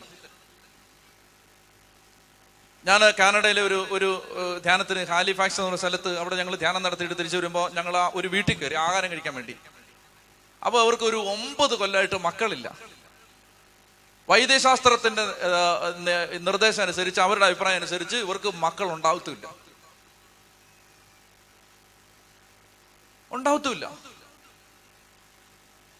അപ്പൊ ഇവര് പറഞ്ഞു, എന്നോട് എന്റെ കൂടെ വന്നവരൊക്കെ പറഞ്ഞു, അച്ഛാ അവർക്ക് മക്കൾ ഉണ്ടാവില്ല. ഇറങ്ങി പോരാൻ നേരം എന്റെ വായു വന്ന പോലെ ഞാൻ പെട്ടെന്നൊക്കെ പറഞ്ഞു, ഇനി നമ്മൾ കാണുമ്പോൾ നിങ്ങൾക്ക് മക്കൾ ഉണ്ടായിരിക്കുന്നു. ഇത് ഞാൻ നോക്കുമ്പോ കഴിഞ്ഞ മാസം ധ്യാനകേന്ദ്രത്തിൽ ഒരു കൊച്ചിനെയും കൊണ്ട് വന്നിരിക്കുന്നു. ആ കൊല്ലം അവർക്ക് കർത്താവ് ഒരു കുഞ്ഞിനെ കൊടുത്തു, അതിനെയും കൊണ്ട് ഇവിടെ സാക്ഷ്യപ്പെടുത്താൻ വന്നിരിക്കുകയാണ്. നമ്മൾ എന്തെങ്കിലും നമുക്ക് അത്ഭുത ശക്തി ഉള്ളതുകൊണ്ടാണോ? അല്ല, മറിച്ച് ഇത് മേളിലൊരു ദൈവമുണ്ട്. ആ ദൈവം സർവശക്തനാണ്. സർവശക്തൻ. ആ ദൈവം സർവശക്തനാണ്. ചെത്തി പറഞ്ഞേ ഹല്ലേലൂയാ, ഹല്ലേലൂയാ. ആ ദൈവം സർവശക്തനാണ്. പറഞ്ഞേ, എന്റെ ദൈവം സർവശക്തനാണ്. പറ, എന്റെ ദൈവം സർവശക്തനാണ്. എന്റെ പ്രിയപ്പെട്ട മക്കളെ, ഇത് നിങ്ങൾ വിശ്വസിക്കണം. അപ്പൊ നിരാശ മാറും. അപ്പൊ പ്രതിസന്ധിയിൽ, പ്രതികൂലത്തിൽ പിടിച്ചു നിൽക്കാൻ വല്ലാത്തൊരു ധൈര്യം കിട്ടും, വല്ലാത്തൊരു ധൈര്യം. പാലായില് അച്ഛന്മാരുടെ ധ്യാനം നടക്കായിരുന്നു. ആ സമയത്ത് ഒരച്ഛൻ പറഞ്ഞിട്ട് ഒരു പെൺകുട്ടി എന്നെ കാണാൻ വന്നു. വലിയ നിരാശയിൽ അവൾ വന്നിരിക്കുന്നത്.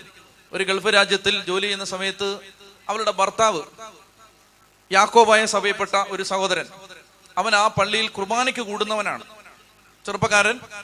പക്ഷെ അവന് മുതിർന്നിട്ടും നല്ല പ്രായമായിട്ടും അവൻ ആ പാവനമായ ആ ശുശ്രൂഷയിൽ അവൻ വിശ്വാസത്തോടെ പങ്കെടുക്കുന്നവനാണ്. ശുശ്രൂഷ കുപ്പായൊക്കെ ഇട്ട് ഭക്തിയോടെ കുർബാനയ്ക്ക് കൂടുന്നവനാണ്. എന്നിട്ട് കല്യാണം കഴിഞ്ഞ ആദ്യ നാളുകളിൽ തന്നെ അവൻ പറഞ്ഞു, ഞാൻ കുർബാനയ്ക്ക് കൂടുമ്പോൾ ഉപയോഗിക്കുന്ന എൻ്റെ ശുശ്രൂഷ കുപ്പായം നീ അലക്കണ്ട, ഞാൻ അലക്കിക്കോളാം. നീ അത് തേക്കണ്ട, ഞാൻ തേച്ചോളാം. അത് വേറെ ആരും ഈ വീട്ടിൽ തൊടണ്ട, അത് ഞാൻ വിശുദ്ധമായിട്ട് സൂക്ഷിക്കുന്നതാണ്, അത് ഞാൻ തൊട്ടോളാം എല്ലാം പറഞ്ഞു. എന്നിട്ട് ഇവൻ തന്നെയാണ് ഇത് അലക്കുന്നത്, ഇവൻ തന്നെയാണ് തേച്ച് വൃത്തിയാക്കി ഇവന് ശുശ്രൂഷ കുപ്പായി ഇട്ടിട്ടാണ് പള്ളിയിലേക്ക് പോകുന്നത്, വണ്ടിയൊക്കെ ഓടിച്ച് പോകുന്നത്. അത്രയ്ക്ക് ദൈവത്തെ സ്നേഹിച്ചിരുന്ന, ദൈവകാര്യത്തെ ശ്രദ്ധ വെച്ചിരുന്ന ഒരു ചെറുപ്പക്കാരൻ. നിങ്ങൾ കേൾക്കണം. കല്യാണം കഴിഞ്ഞ് ഏതാനും ദിവസങ്ങൾ കഴിയുമ്പോൾ കൂട്ടുകാരും എല്ലാം ഒരുമിച്ച് ഇവര് പിക്നിക്കിനെന്തോ പോയതാണ്. അപ്പൊ ഒരു സ്വിമ്മിംഗ് പൂളിലേക്ക് ഇവൻ ചാടി, എന്നിട്ട് ഒന്ന് പൊങ്ങി വന്നു, എന്നിട്ട് വീണ്ടും താണുപോയി. പിന്നെ ഇവൻ പൊങ്ങി വരുന്നില്ല. നോക്കുമ്പോ കാണാം അടിയിൽ ഇവൻ ഇങ്ങനെ നീണ്ടു നിവർന്ന് കിടപ്പുണ്ട്. ചുരുക്കി പറയാം, ഇവരുടെ കൺമുമ്പിൽ അവൻ മരിച്ച് താഴോട്ട് പോയി.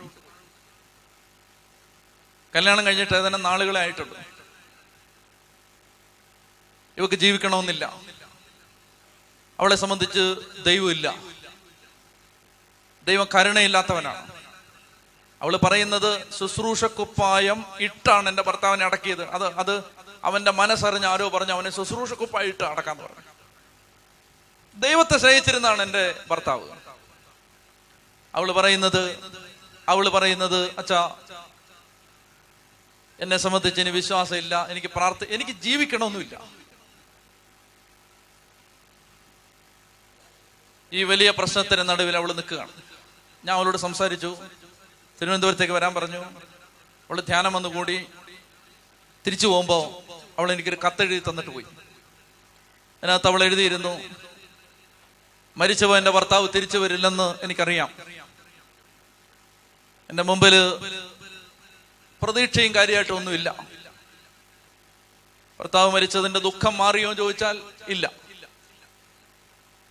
പക്ഷെ അച്ഛാ, എനിക്കൊരു നന്ദിയുണ്ട്. ഈ കത്ത് ഞാൻ എഴുതുന്നത് വീട്ടിലേക്ക് തിരിച്ചു പോകുമ്പോൾ എൻ്റെ മനസ്സിലുള്ളൊരു ഉറപ്പ് അച്ഛനോട് പറയാനാണ്. ഭർത്താവില്ല, ഭാവിയെക്കുറിച്ച് നല്ല പ്രതീക്ഷയൊന്നുമില്ല, ഇനി എന്താണ് ജീവിതത്തിൽ വരാൻ പോകുന്ന ഒന്നും അറിയാൻ പാടില്ല.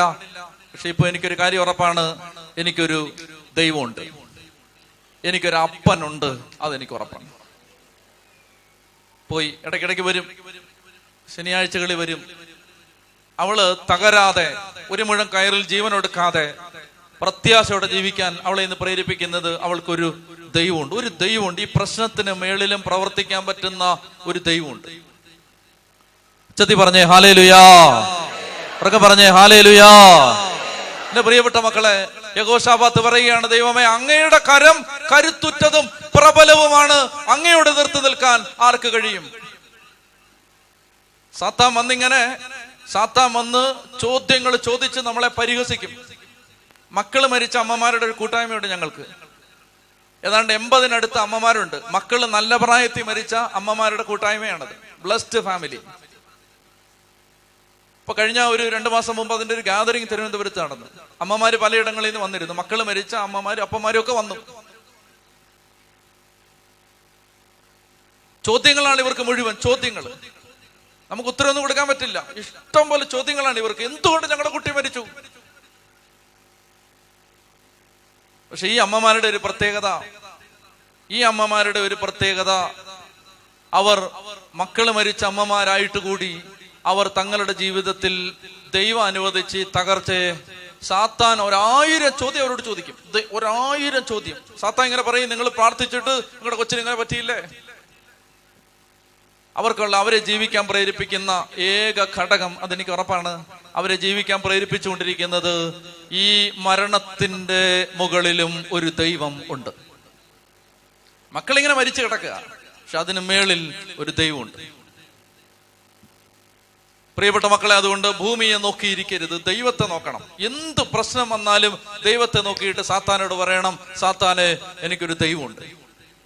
ചെത്തി പറഞ്ഞേ ഹല്ലേലൂയാ, ഹല്ലേലൂയാ.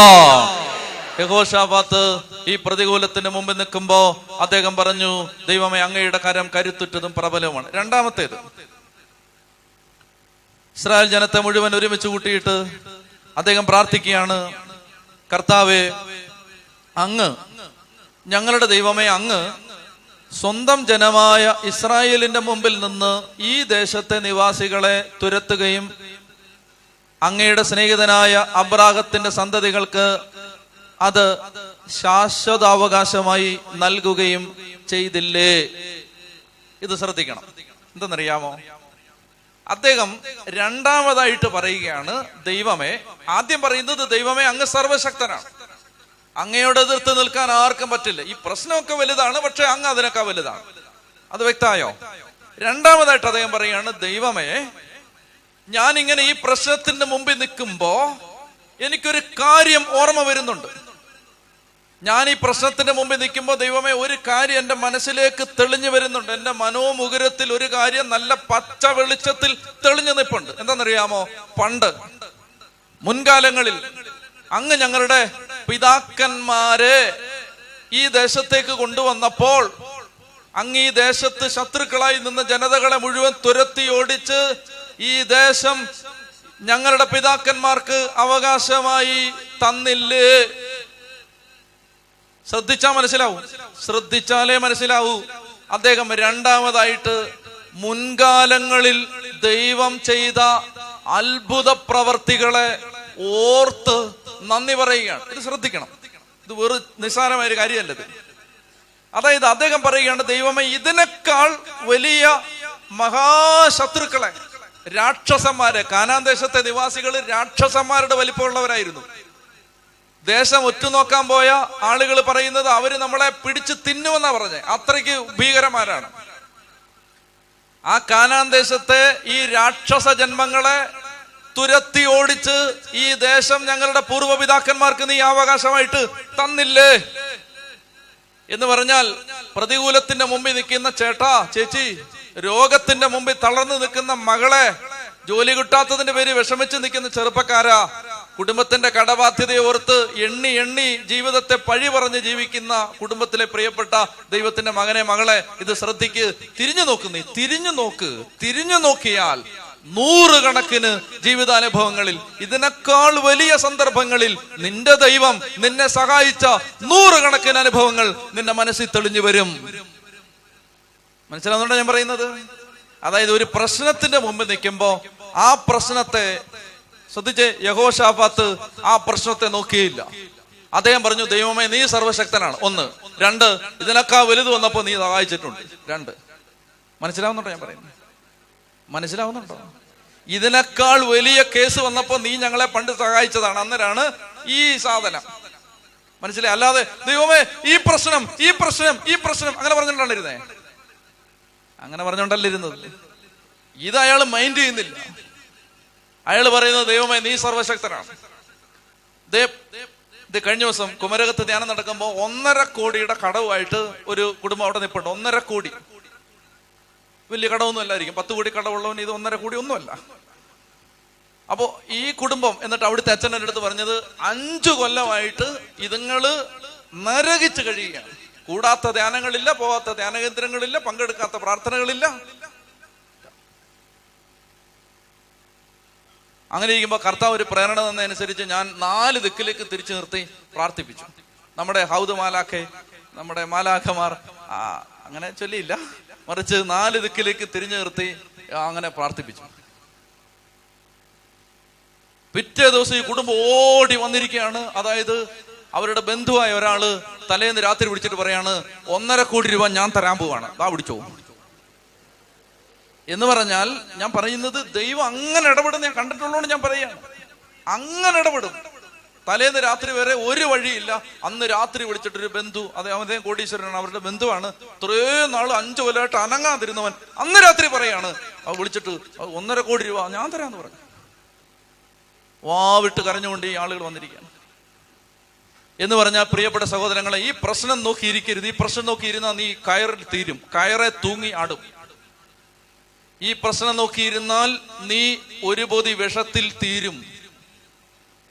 ഈ പ്രശ്നം നോക്കിയിരുന്നാൽ നീ നരകിച്ച് കഴിയും. നിന്റെ മുഖം ഒരിക്കലും തെളിയില്ല, നിനക്കൊന്ന് ചിരിക്കാൻ പറ്റില്ല. ഈ പ്രശ്നം നീ നോക്കിയിരുന്ന നീ ആരെ നോക്കണം എന്നറിയാമോ?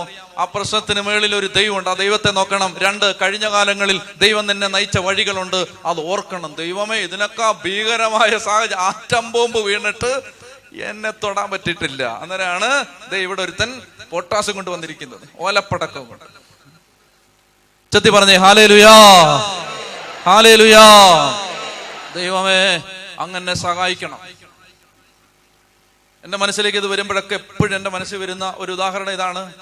അതായത് എനിക്ക് 2005 ഒരു അപകടം ഉണ്ടായി.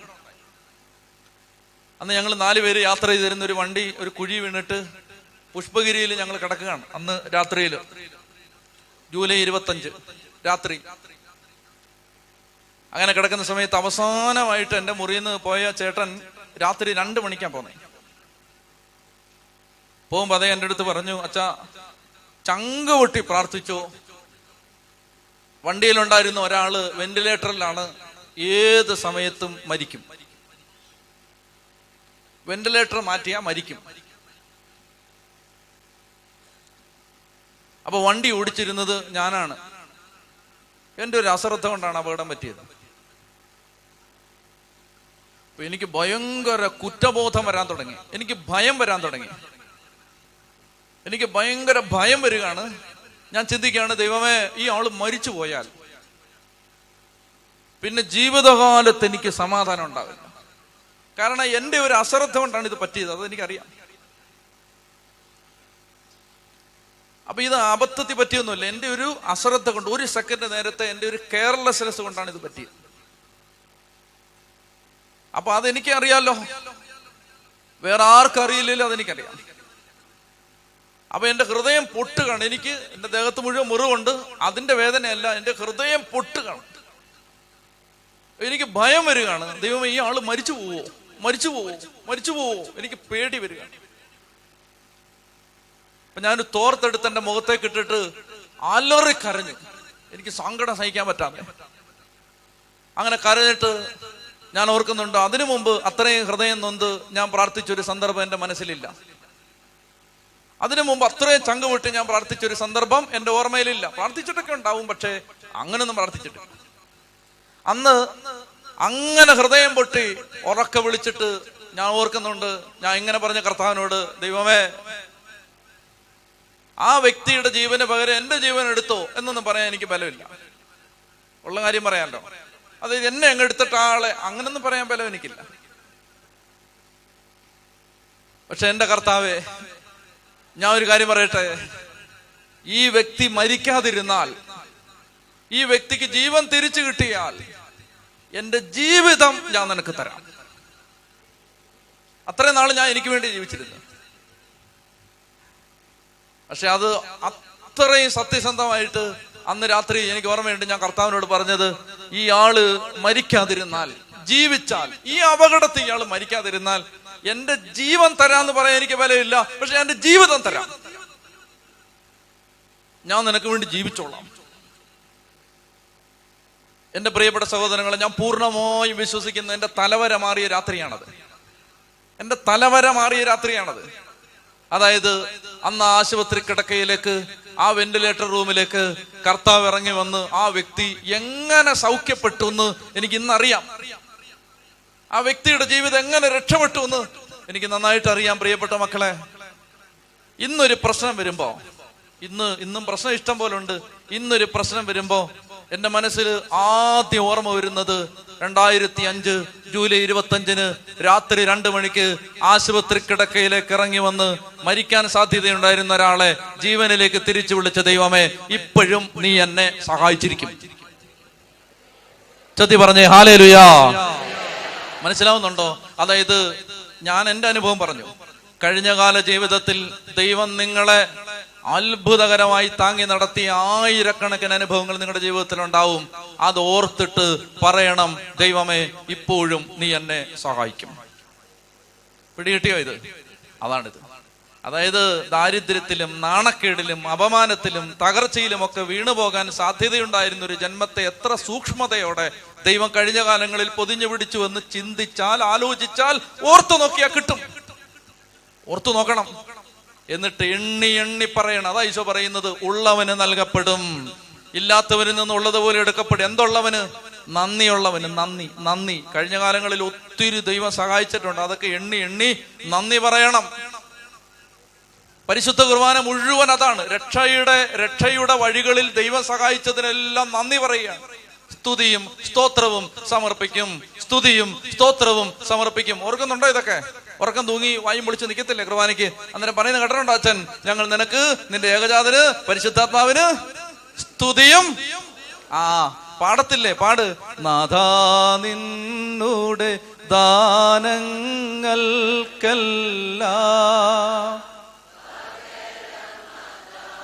ഉറക്കെ പാട്.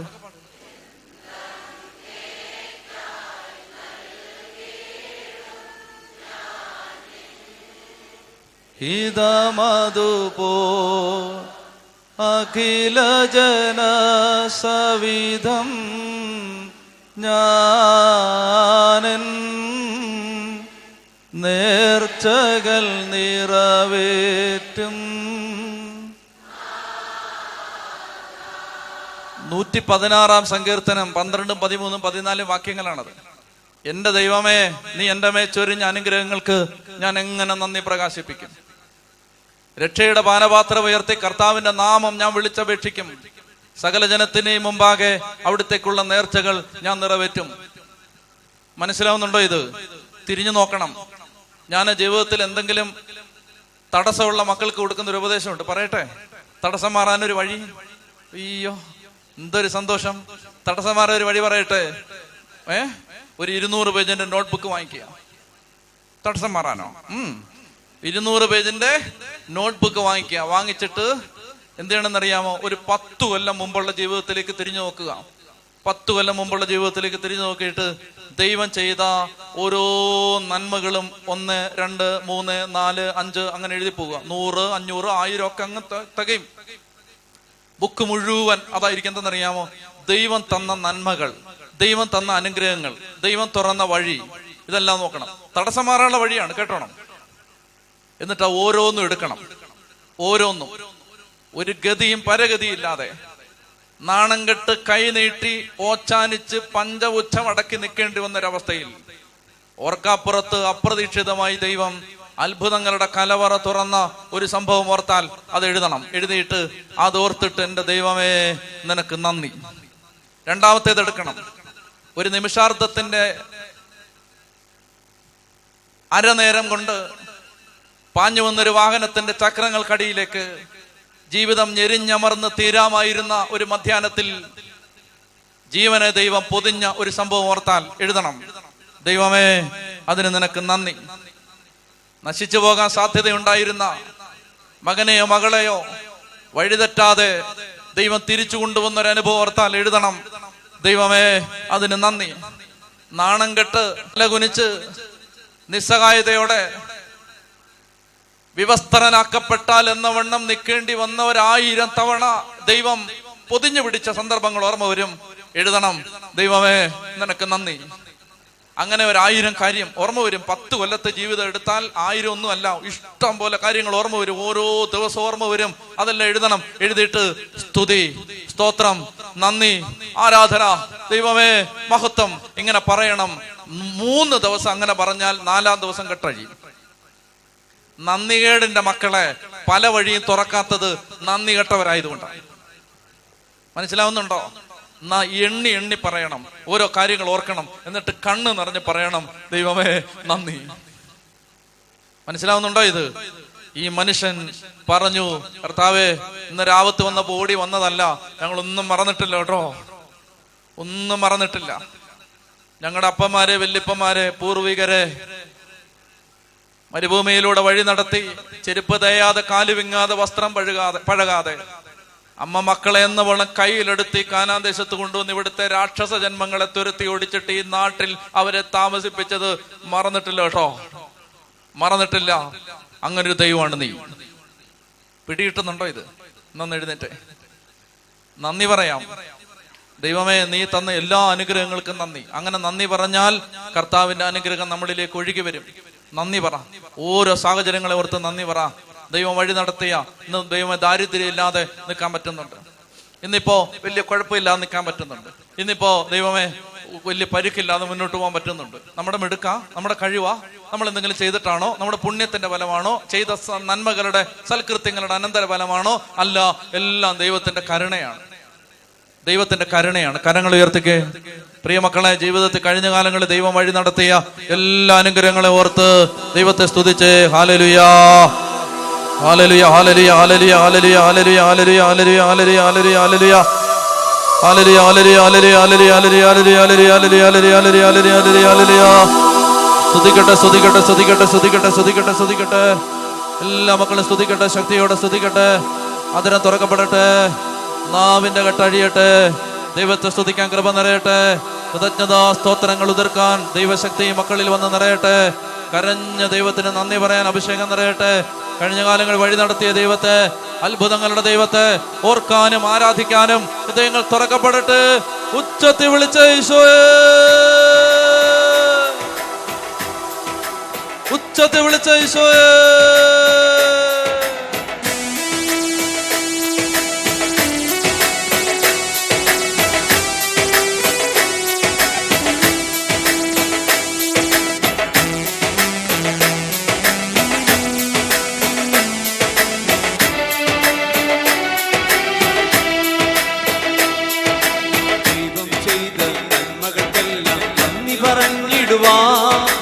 ദൈവം ചെയ്ത നന്മകൾക്കെല്ലാം നന്ദി പറഞ്ഞിടുവാ. നാവിത് പോരാ, നാളിത് പോരാ, ആയുസ്സും ഇത് പോരാ. നാവിത് പോരാ, നാളിത് പോരാ, ആയുസ്സും ഇത് പോരാ. ദൈവം ചെയ്ത നന്മകൾക്കെല്ലാം നന്ദി പറഞ്ഞിടുവാ. ദൈവം ചെയ്ത നന്മകൾക്കെല്ലാം നന്ദി പറഞ്ഞിടുവാ. നാവിത് പോരാ, നാളിത് പോരാ, ആയുസ്സും ഇത് പോരാ. നാവിത് പോരാ, നാളിത് പോരാ, ആയുസ്സും ഇത് പോരാ. ജീവിതപാതയിൽ കാലുകളേറെ കുഴഞ്ഞു വീഴാതെ, ജീവിതപാതയിൽ കാലുകളേറെ കുഴഞ്ഞു വീഴാതെ, താങ്ങി നടത്തിയതോർക്കുമ്പോൾ എൻ കണ്ണുകൾ നിറയുന്നേ. താങ്ങി നടത്തിയതോർക്കുമ്പോൾ എൻ കണ്ണുകൾ നിറയുന്നേ. ദൈവം ചെയ്ത നന്മകൾക്കെല്ലാം നന്ദി പറഞ്ഞിടുവാ. ദൈവം ചെയ്ത നന്മകൾക്കെല്ലാം നന്ദി പറഞ്ഞിടുവാ. നാവിത് പോരാ, നാളിത് പോരാ, ആയുസ്സും ഇത് പോരാ. നാവിത് പോരാ, നാളിത് പോരാ, ആയുസ്സും ഇത് പോരാ. പാപിയമെന്നെ നേടുവതേശു കാൽവരിയിൽ തന്നെ. പാപിയമെന്നെ നേടുവതേശു കാൽവരിയിൽ തന്നെ. ജീവൻ നൽകിയതോർക്കുമ്പോൾ എൻ കണ്ണുകൾ നിറയുന്നേ. ജീവൻ നൽകിയതോർക്കുമ്പോൾ എൻ കണ്ണുകൾ നിറയുന്നേ. ദൈവം ചെയ്ത നന്മകൾക്കെല്ലാം നന്ദി പറഞ്ഞിടുവാ. ദൈവം ചെയ്ത നന്മകൾക്കെല്ലാം നന്ദി പറഞ്ഞിടുവാ. നാവിത് പോരാ, നാളിത് പോരാ, ആയുസ്സും ഇത് പോരാ. നാവിത് പോരാ, നാളിത് പോരാ, ആയുസ്സും ഇത് പോരാ. കാരിരുമ്പാണികൾ തറയപ്പെട്ടത് എൻ പേർക്കായല്ലോ. കാരിരുമ്പാണികൾ തറയപ്പെട്ടത് എൻ പേർക്കായല്ലോ. ക്രൂശിലെ സ്നേഹം ഓർക്കുമ്പോൾ എൻ കണ്ണുകൾ നിറയുന്നേ. ക്രൂശിലെ സ്നേഹം ഓർക്കുമ്പോൾ എൻ കണ്ണുകൾ നിറയുന്നേ. ദൈവം ചെയ്ത നന്മകൾക്കെല്ലാം നന്ദി പറഞ്ഞിടുവാ. ദൈവം ചെയ്ത നന്മകൾക്കെല്ലാം നന്ദി പറഞ്ഞിടുവാ. നാവിത് പോരാ, നാളിത് പോരാ, ആയുസ്സും ഇത് പോരാ. നാവിത് പോരാ, നാളിത് പോരാ, ആയുസ്സും ഇത് പോരാ. മുൾമുഴി ചൂടി തൂങ്ങപ്പെട്ടത് എൻ പേർക്കാണല്ലോ. മുൾമുഴി ചൂടി തൂങ്ങപ്പെട്ടത് എൻ പേർക്കാണല്ലോ. ഓരോ ദിനം അത് ഓർക്കുമ്പോൾ എൻ കണ്ണുകൾ നിറയുന്നേ. ഓരോ ദിനം അത് ഓർക്കുമ്പോൾ എൻ കണ്ണുകൾ നിറയും. ഉയർത്തിയടിച്ച് ദൈവം ചെയ്ത നന്മകൾക്കെല്ലാം നന്ദി പറഞ്ഞിടുവാ. ദൈവം ചെയ്ത നന്മകൾക്കെല്ലാം നന്ദി പറഞ്ഞിടുവാ. നാവിത് പോരാ നാളിത് പോരാ ആയുസും ഇത് പോരാ. നാവിത് പോരാ നാളിത് പോരാ ആയുസും ഇത് പോരാ. ദൈവം ചെയ്ത നന്മകൾക്കെല്ലാം നന്ദി പറഞ്ഞിടുവാ. ദൈവം ചെയ്ത നന്മകൾക്കെല്ലാം നന്ദി പറഞ്ഞിടുവാ. നാവിത് പോരാ നാളിത് പോരാ ആയുസും ഇത് പോരാ. നാവിത് പോരാ നാളിത് പോരാ ആയുസും ഇത് പോരാ. ദൈവം ചെയ്ത നന്മകൾക്കെല്ലാം നന്ദി പറഞ്ഞിടുവാ. ദൈവം ചെയ്ത നന്മകൾക്കെല്ലാം നന്ദി പറഞ്ഞിടുവാ. നാവിത് പോരാ നാളിത് പോരാ ആയുസും ഇത് പോരാ. നാവിത് പോരാ നാളിത് പോരാ ആയുസും ഇത് പോരാ. നാവിത് പോരാ നാളിത് പോരാ ആയുസും ഇത് പോരാ. നാവിത് പോരാ നാളിത് പോരാ വിളിക്കട്ടെ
നാവിത് പോരാ നാളിത് പോരാ ആയുസും ഇത് പോരാ. നാവിത് പോരാ നാളിത് പോരാ ആയുസും ഇത് പോരാ. നാവിത് പോരാ നാളിത് പോരാ ആയുസും ഇത് പോരാ. നാവിത് പോരാ നാളിത് പോരാ ആയുസും ഇത് പോരാ. നാവിത് പോരാ നാളിത് പോരാ ആയുസും ഇത് പോരാ. നാവിത് പോരാ നാളിത് പോരാ ആയുസും ഇത് പോരാ. നാവിത് പോരാ നാളിത് പോരാ ആയുസും ഇത് പോരാ. ശാന്തമായിട്ടിരുന്നേ. യഹോശാഫാത്തിന്റെ പ്രാർത്ഥനയുടെ മൂന്നാമത്തെ ഭാഗം. അപ്പൊ ഒന്നാമത്തേത്, ദൈവം സർവശക്തനാണ്, എല്ലാറ്റിനെയും നിയന്ത്രിക്കുന്ന ദൈവമാണ്, എല്ലാറ്റിന്റെയും മുകളിൽ ദൈവമാണ്. ദൈവത്തെ നോക്കി. രണ്ട്, കഴിഞ്ഞ കാലങ്ങളിൽ ദൈവം എപ്രകാരം തങ്ങളെ സഹായിച്ചു എന്ന് അദ്ദേഹം വിശ്വസ്തയോടെ ഏറ്റുപറഞ്ഞ് നന്ദി പറയുകയാണ്. മൂന്നാമതായിട്ട് അടുത്ത വാക്യം, അവർ അവിടെ വസിക്കുകയും അങ്ങയുടെ നാമത്തിന് ഒരാലയം പണിയുകയും ചെയ്തു. ഇത് പ്രധാനപ്പെട്ടതാണ്, ശ്രദ്ധിക്കണം. അവർ അവിടെ വസിച്ചു, അങ്ങയുടെ നാമത്തിന് അവർ ഒരാലയം പണിതു. ഇത് വളരെ ബുദ്ധിയുള്ളൊരു മനുഷ്യന്റെ പ്രാർത്ഥനയാണ്. ബുദ്ധിപൂർവം പ്രാർത്ഥിക്കുകയാണ് കേട്ടോ, ബുദ്ധിപൂർവം ശ്രദ്ധിക്കണം. അവർ അങ്ങയുടെ നാമത്തിന് അവിടെ ഒരു ആലയം പണിതു. അവർ പറഞ്ഞു, യുദ്ധം, ഈതിബാധ, മഹാമാരി, ക്ഷാമം എന്നിങ്ങനെ അനർത്ഥങ്ങൾ ഞങ്ങളുടെ മേൽ പതിച്ചാൽ അങ്ങയുടെ നാമം അധിവസിക്കുന്ന ഈ ആലയത്തിന് മുമ്പിൽ അങ്ങയുടെ മുമ്പിൽ വന്ന് ഞങ്ങൾ ഞങ്ങളുടെ ദുരിതങ്ങളുടെ ആഴത്തിൽ വിളിച്ചപേക്ഷിച്ചാൽ അങ്ങ് ഞങ്ങളുടെ പ്രാർത്ഥന കേട്ട് ഞങ്ങളെ രക്ഷിക്കും. ഇത് ഭയങ്കര സംഭവമാണ്, ഇത് ശ്രദ്ധിക്കണം. എന്തെന്നറിയാമോ? അദ്ദേഹം പ്രാർത്ഥിക്കുകയാണ്. അതായത് ഈ ദിനവൃത്താന്തം, 2 ദിനവൃത്താന്തം കേട്ടാ മതി. 2 ദിനവൃത്താന്തം 7-ാം അധ്യായത്തിൽ സോളമൻ ദേവാലയം പണിതപ്പോ, ദേവാലയം പണിത് പ്രതിഷ്ഠിച്ച രാത്രിയിൽ സോളമന് ദൈവം പ്രത്യക്ഷപ്പെട്ടിട്ട്, കേൾക്കുന്നുണ്ടോ ഇതൊക്കെ? സോളമൻ ദേവാലയം പണിതിട്ട് ദേവാലയം പ്രതിഷ്ഠിച്ച ആ രാത്രിയിൽ സോളമന് ദൈവം എന്ത് ചെയ്തു? ദൈവം പ്രത്യക്ഷനായി. എന്നിട്ട് ദൈവം പറഞ്ഞു, കേൾക്കണേ, ദൈവം പറഞ്ഞു, മക്കളെ, നിങ്ങളുടെ ജീവിതത്തിൽ യുദ്ധമോ, കേൾക്കണേ, യുദ്ധമോ മഹാമാരികളോ ദുരിതമോ പകർച്ചവ്യാധിയോ എന്തെങ്കിലും നാശനഷ്ടങ്ങളോ ആപത്തോ ഒക്കെ വന്നാൽ നിങ്ങൾ എൻ്റെ നാമം പേറുന്ന ഈ ആലയത്തിലേക്ക് വന്ന് എന്നെ വിളിച്ചപേക്ഷിച്ചാൽ ഞാൻ നിങ്ങളെ രക്ഷിക്കും. എവിടെ പറഞ്ഞു? 2 ദിനവൃത്താന്തം 7. ഇതേതാണ് 2 ദിനവൃത്താന്തം 20. കുറെ കാലം മുമ്പ് ഞങ്ങളുടെ ഒരു വല്യപ്പന്റെ കാലത്ത്, കേൾക്കണേ, ഞങ്ങളുടെ ഒരു വല്യപ്പന്റെ കാലത്ത് കർത്താവേ, നീ അങ്ങേരോട് പറഞ്ഞില്ലേ എന്ന് പറഞ്ഞു, യുദ്ധം വന്നാൽ നിങ്ങൾ ഇവിടെ വന്ന് എന്റെ നാമം വിളിച്ചപേക്ഷിച്ചാൽ ഞാൻ നിങ്ങളെ രക്ഷിച്ചിരിക്കും എന്ന് നീ പറഞ്ഞില്ലേ? കേൾക്കുന്നുണ്ടോ ഇത്? അതായത് ദൈവം അരുളി ചെയ്ത വാഗ്ദാനങ്ങൾ എടുത്ത് പ്രാർത്ഥിച്ച് പിടിച്ചു വായിക്കുന്ന പ്രാർത്ഥനയാണിത്. പിടികിട്ടുന്നുണ്ടോ? അതായത് ദൈവമേ, നീ പറഞ്ഞിട്ടില്ലേ യുദ്ധം വന്നാൽ എന്ത് ചെയ്യണം? ഇവിടെ വന്നിട്ട് നിന്നെ വിളിച്ചപേക്ഷിച്ചാൽ നീ ഞങ്ങളെ സഹായിക്കാമെന്ന് നീ പറഞ്ഞിട്ടില്ലേ? ഇപ്പൊ സഹായിക്കും. പിടികിട്ടുന്നുണ്ടോ ഈ ടെക്നിക്ക്? അതായത് ദൈവം പറഞ്ഞ വാക്ക് ദൈവം പാലിക്കും. ദൈവം ഒരിക്കൽ പറഞ്ഞത് ദൈവത്തിന് തിരുത്താൻ പറ്റില്ല എന്ന് പറഞ്ഞാൽ ദൈവം അത് ഞാൻ പറഞ്ഞിട്ടില്ലെന്ന് പറയില്ല, നമ്മൾ പറയും.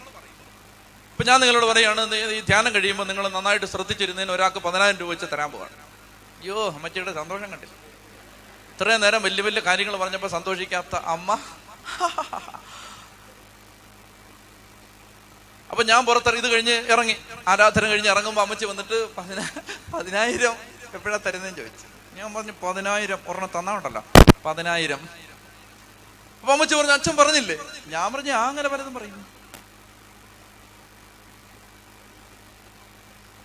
10,000 മര്യാദക്ക് ശ്രദ്ധിച്ചിരിക്കാൻ വേണ്ടി 10,000 തരാന്ന് പറഞ്ഞ ഞാൻ ശ്രദ്ധിച്ചു കഴിയുമ്പോൾ അത് മറന്നു പോകും. എന്നാൽ ദൈവം അങ്ങനല്ല. ദൈവം പറഞ്ഞത് ദൈവം പറഞ്ഞില്ലെന്ന് പറയത്തില്ല. മനസ്സിലായോ? ഇത് നിങ്ങളുടെ ജീവിതത്തിൽ ഒരു പാഠമായിരിക്കണം. ഈ ബൈബിളിനെ നമ്മൾ സീരിയസ് ആയിട്ട് എടുക്കേണ്ടത് അതുകൊണ്ടാണ്. കർത്താവ് പറഞ്ഞത് കർത്താവ് പാലിച്ചിരിക്കണം. ദൈവം ഒരിക്കൽ പറഞ്ഞു, നിങ്ങൾക്ക് യുദ്ധം വന്നാൽ, മക്കളെ യുദ്ധം വന്നാ എല്ലാം കൂടെ പേടിച്ച് ഓടാതെ ഇങ്ങോട്ട് വാ.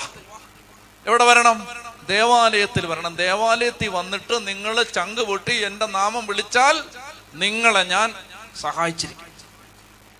കേൾക്കുന്നുണ്ടോ? സഹായിച്ചിരിക്കും എന്ന് പറഞ്ഞു.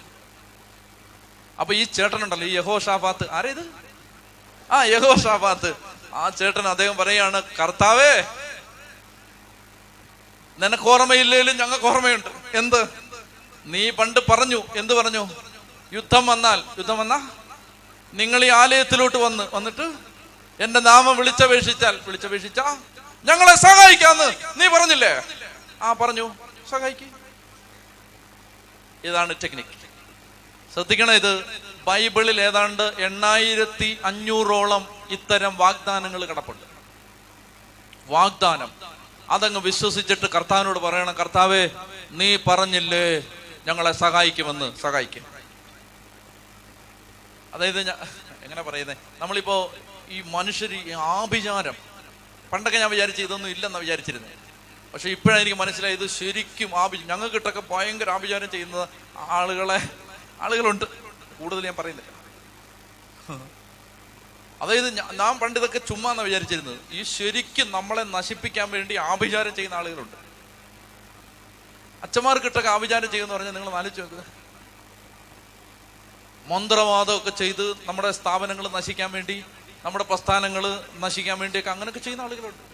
എനിക്കിത് വിശ്വാസമേ ഇല്ലായിരുന്നു. എന്നാൽ ചില പ്രാർത്ഥിക്കുന്ന കൂട്ടായ്മയിലൊക്കെ ചിലർ സന്ദേശം പറയുമ്പോൾ ചില കാര്യങ്ങൾ ഞാൻ ശ്രദ്ധിക്കാൻ തുടങ്ങിയപ്പോൾ എനിക്ക് മനസ്സിലായി, ദൈവമേ, ഇങ്ങനെ ഉണ്ടല്ലോ. കാണുന്ന കാര്യം വിശ്വസിക്കാതിരിക്കാൻ പറ്റുമോ? ഇല്ല. നിങ്ങൾ ശ്രദ്ധിക്കണം പ്രിയപ്പെട്ട മക്കളെ. അങ്ങനെ ഈ ലോകത്ത് ആഭിചാരം ചെയ്യുന്ന ഇഷ്ടം പോലെ ആളുകളുണ്ട്. കുടുംബങ്ങൾ നശിക്കാൻ വേണ്ടി കൂടോത്രം ചെയ്തുകൊണ്ടിരുന്നവരുണ്ട്. ഭയങ്കര. ഈ ഇന്ത്യയിലെ ഏറ്റവും വലിയ കൂടോത്രക്കാരനെ കൊണ്ട് നിങ്ങളുടെ കുടുംബത്തിനിട്ട് കൂടോത്രം ചെയ്തിരിക്കാന്ന് വെച്ചു. ഇന്ത്യയിലെ ഏറ്റവും വലിയ കൂടോത്രക്കാരനെ കൊണ്ട് നിങ്ങളുടെ കുടുംബത്തെ നശിപ്പിക്കാൻ വേണ്ടി കൂടോത്രം ചെയ്തിരിക്കാന്ന് വെച്ചു. അങ്ങനെ വെച്ചോ. ഒരൊറ്റ വചനം കൊണ്ട് ആ കൂടോത്രത്തെ ഭസ്മാക്കാൻ പറ്റും. ഒരൊറ്റ വചനം കൊണ്ട്. മനസ്സിലായോ? 5-6 വചനം വേണ്ട, ഒരൊറ്റ വചനം മതി. ഒറ്റ വചനം വേണോ? ഇപ്പൊ തരാം. ബൈബിളും കൊണ്ടുവരാതെ വന്നിരിക്കുകയാണ്. ഇപ്പൊ തരാം. ഒരൊറ്റ വചനം കൊണ്ട് കൂടോത്രത്തെ ഭസ്മാക്കാൻ പറ്റും. എന്നറിയാമോ? പറഞ്ഞുതരാം. യെശയ്യാ 54:17. യെശയ്യാ 54:17 വചനം എന്താണെന്നറിയാമോ? നിന്നെ ഉപദ്രവിക്കാൻ ഉണ്ടാക്കിയ ഒരായുധവും ഫലപ്രദമാവില്ല. ഇത് കൂടുതൽ എന്നാ പറയാനാ ദൈവം? നിന്നെ നശിപ്പിക്കാൻ ആരെന്തുണ്ടാക്കിയാലും അത് ഗുണപ്പെടില്ല. ആരാ പറയുന്നേ? ദൈവം. ഇത് നീ വിശ്വസിച്ചാൽ ഞാൻ ചലഞ്ച് ചെയ്യാണ്, ഇത് നീ വിശ്വസിച്ചാൽ ലോകത്ത് ഒരു കൂടോത്രക്കാരനും നിന്റെ രോമത്തെ പോലും തൊടാൻ പറ്റില്ല. പറ്റില്ല, പറ്റില്ല, വിശ്വസിച്ച പറ്റില്ല. ഇത് വിശ്വസിക്കണം. എന്താണ്? എന്റെ ദൈവം പറഞ്ഞിട്ടുണ്ട്, നിന്നെ രാമേന്ദ്രന്റെ ബൈബിൾ ഉണ്ടല്ലേ? ഒന്ന് കൈയടിച്ചല്ലേ. രാമേന്ദ്രന്റെ ബൈബിൾ കണ്ടോ? പൈസലോ. അപ്പോ ഇങ്ങോട്ട് നോക്കിയോ, അത് കഴിഞ്ഞു, ഇങ്ങോട്ട് നോക്കിയോ. അപ്പൊ യെശയ്യാ 54:17 എന്താ വചനം എന്നറിയാമോ? നിന്നെ ഉപദ്രവിക്കാൻ ഉണ്ടാക്കിയ ഒരായുധവും ഫലപ്രദമാവില്ല, നിനക്കെതിരെ വിധി പ്രസ്താവിക്കുന്ന എല്ലാ നാവുകളെയും നീ ഖണ്ഡിക്കും. കർത്താവിന്റെ ദാസരുടെ പൈതൃകവും ദൈവത്തിന്റെ നീതി നടത്തിപ്പുമാണിത്. വേറൊരു വചനമുണ്ട്, ജെറമ്യാ 20:11. വീരയോദ്ധാവിനെ പോലെ കർത്താവ് നിന്റെ വലത് ഭാഗത്തുണ്ട്, അതിനാൽ നിന്റെ പീഡകർക്ക് കാലിടറും. ഇത് വിശ്വസിക്കണം. ഇത് ആരാ പറഞ്ഞേ? ഇത് ദൈവം, എന്റെ ദൈവം പറഞ്ഞാണിത്, എന്റെ ദൈവം പറഞ്ഞാണിത്. എന്ത്? മോനെ നീ പേടിക്കണ്ട, മോളെ നീ പേടിക്കണ്ട, നിന്നെ ഉപദ്രവിക്കാൻ ഉണ്ടാക്കിയ ഒരായുധവും ഗുണപ്പെടില്ല. അത് അത് അപ്പൊ തന്നെ ചീറ്റിപ്പോയി. ഇതൊക്കെ ഇതിനകത്ത് കിടപ്പുണ്ട്. എവിടെ കിടപ്പുണ്ട്? അതിന് ഇത് തുറക്കണം. മനസ്സിലായോ ചേച്ചി? സീരിയലിന് മുമ്പ് ഇരിക്കുന്ന ചേച്ചി, ഇത് നീ തുറക്കണം. കേട്ടാ മച്ചി? ഇത് തുറക്കണം ചേട്ടാ. ഈ പുസ്തകം തുറക്കണം. തുറന്നിട്ട് ശ്രദ്ധിച്ച് വായിക്കുമ്പോ ഓരോന്നോരോന്ന് കിട്ടും. എന്തിനാണെന്നറിയാമോ? ഈ വാഗ്ദാനങ്ങൾ ഏറ്റു പറയണം. അതാണ് അതിന്റെ വഴി.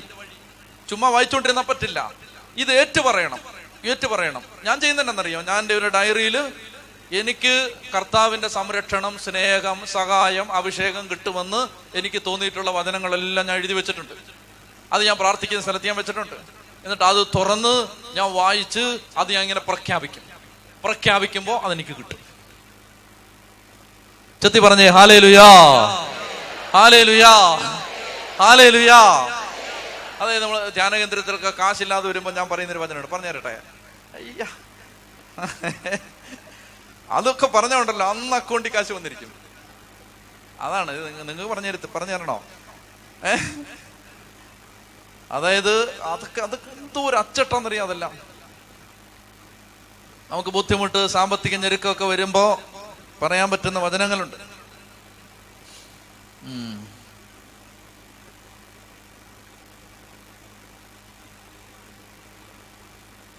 നിങ്ങൾക്ക് പറഞ്ഞു തരാൻ തോന്നിയിട്ടുണ്ട്, അത് കാണുന്നുമില്ല.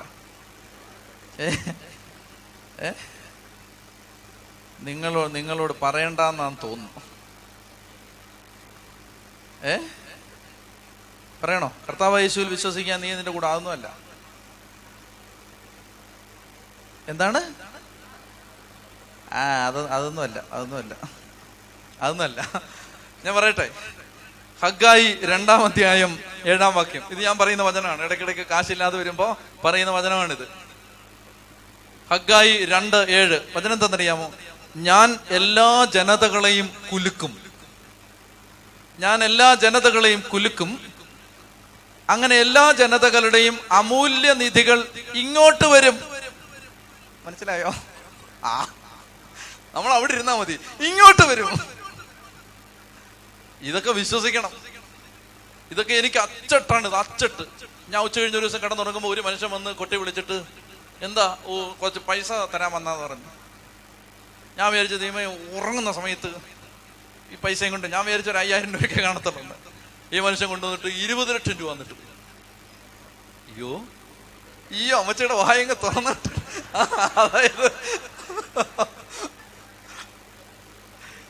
കർത്താവ് ഇത് തരും. അതുകൊണ്ട് ദൈവമേ, കാശിന് വേണ്ടി അതൊന്നും പറഞ്ഞുകൊണ്ടിരിക്കരുത്. ദൈവത്തെ സ്നേഹിക്കണം കേട്ടോ.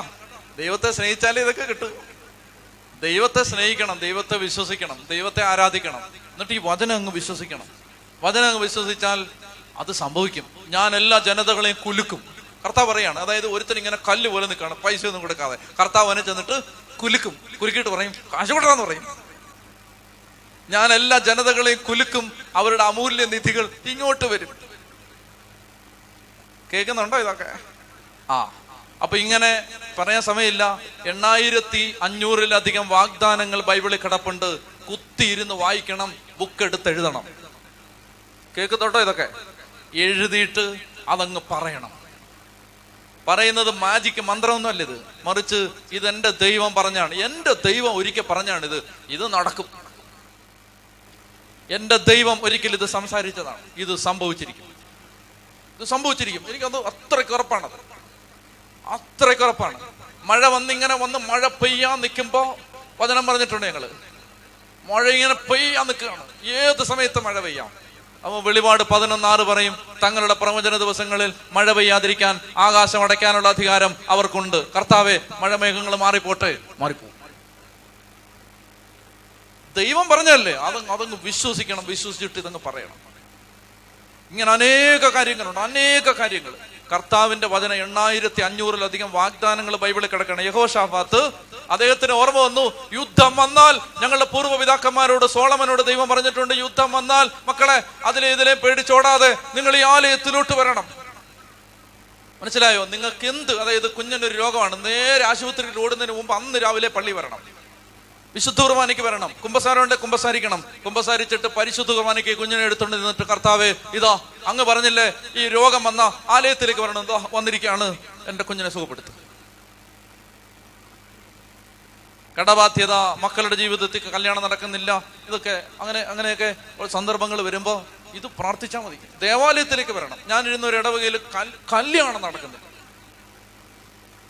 എല്ലാം ഇങ്ങനെ കെട്ടാതെ മൂത്ത് നരച്ച് നിൽക്കുക.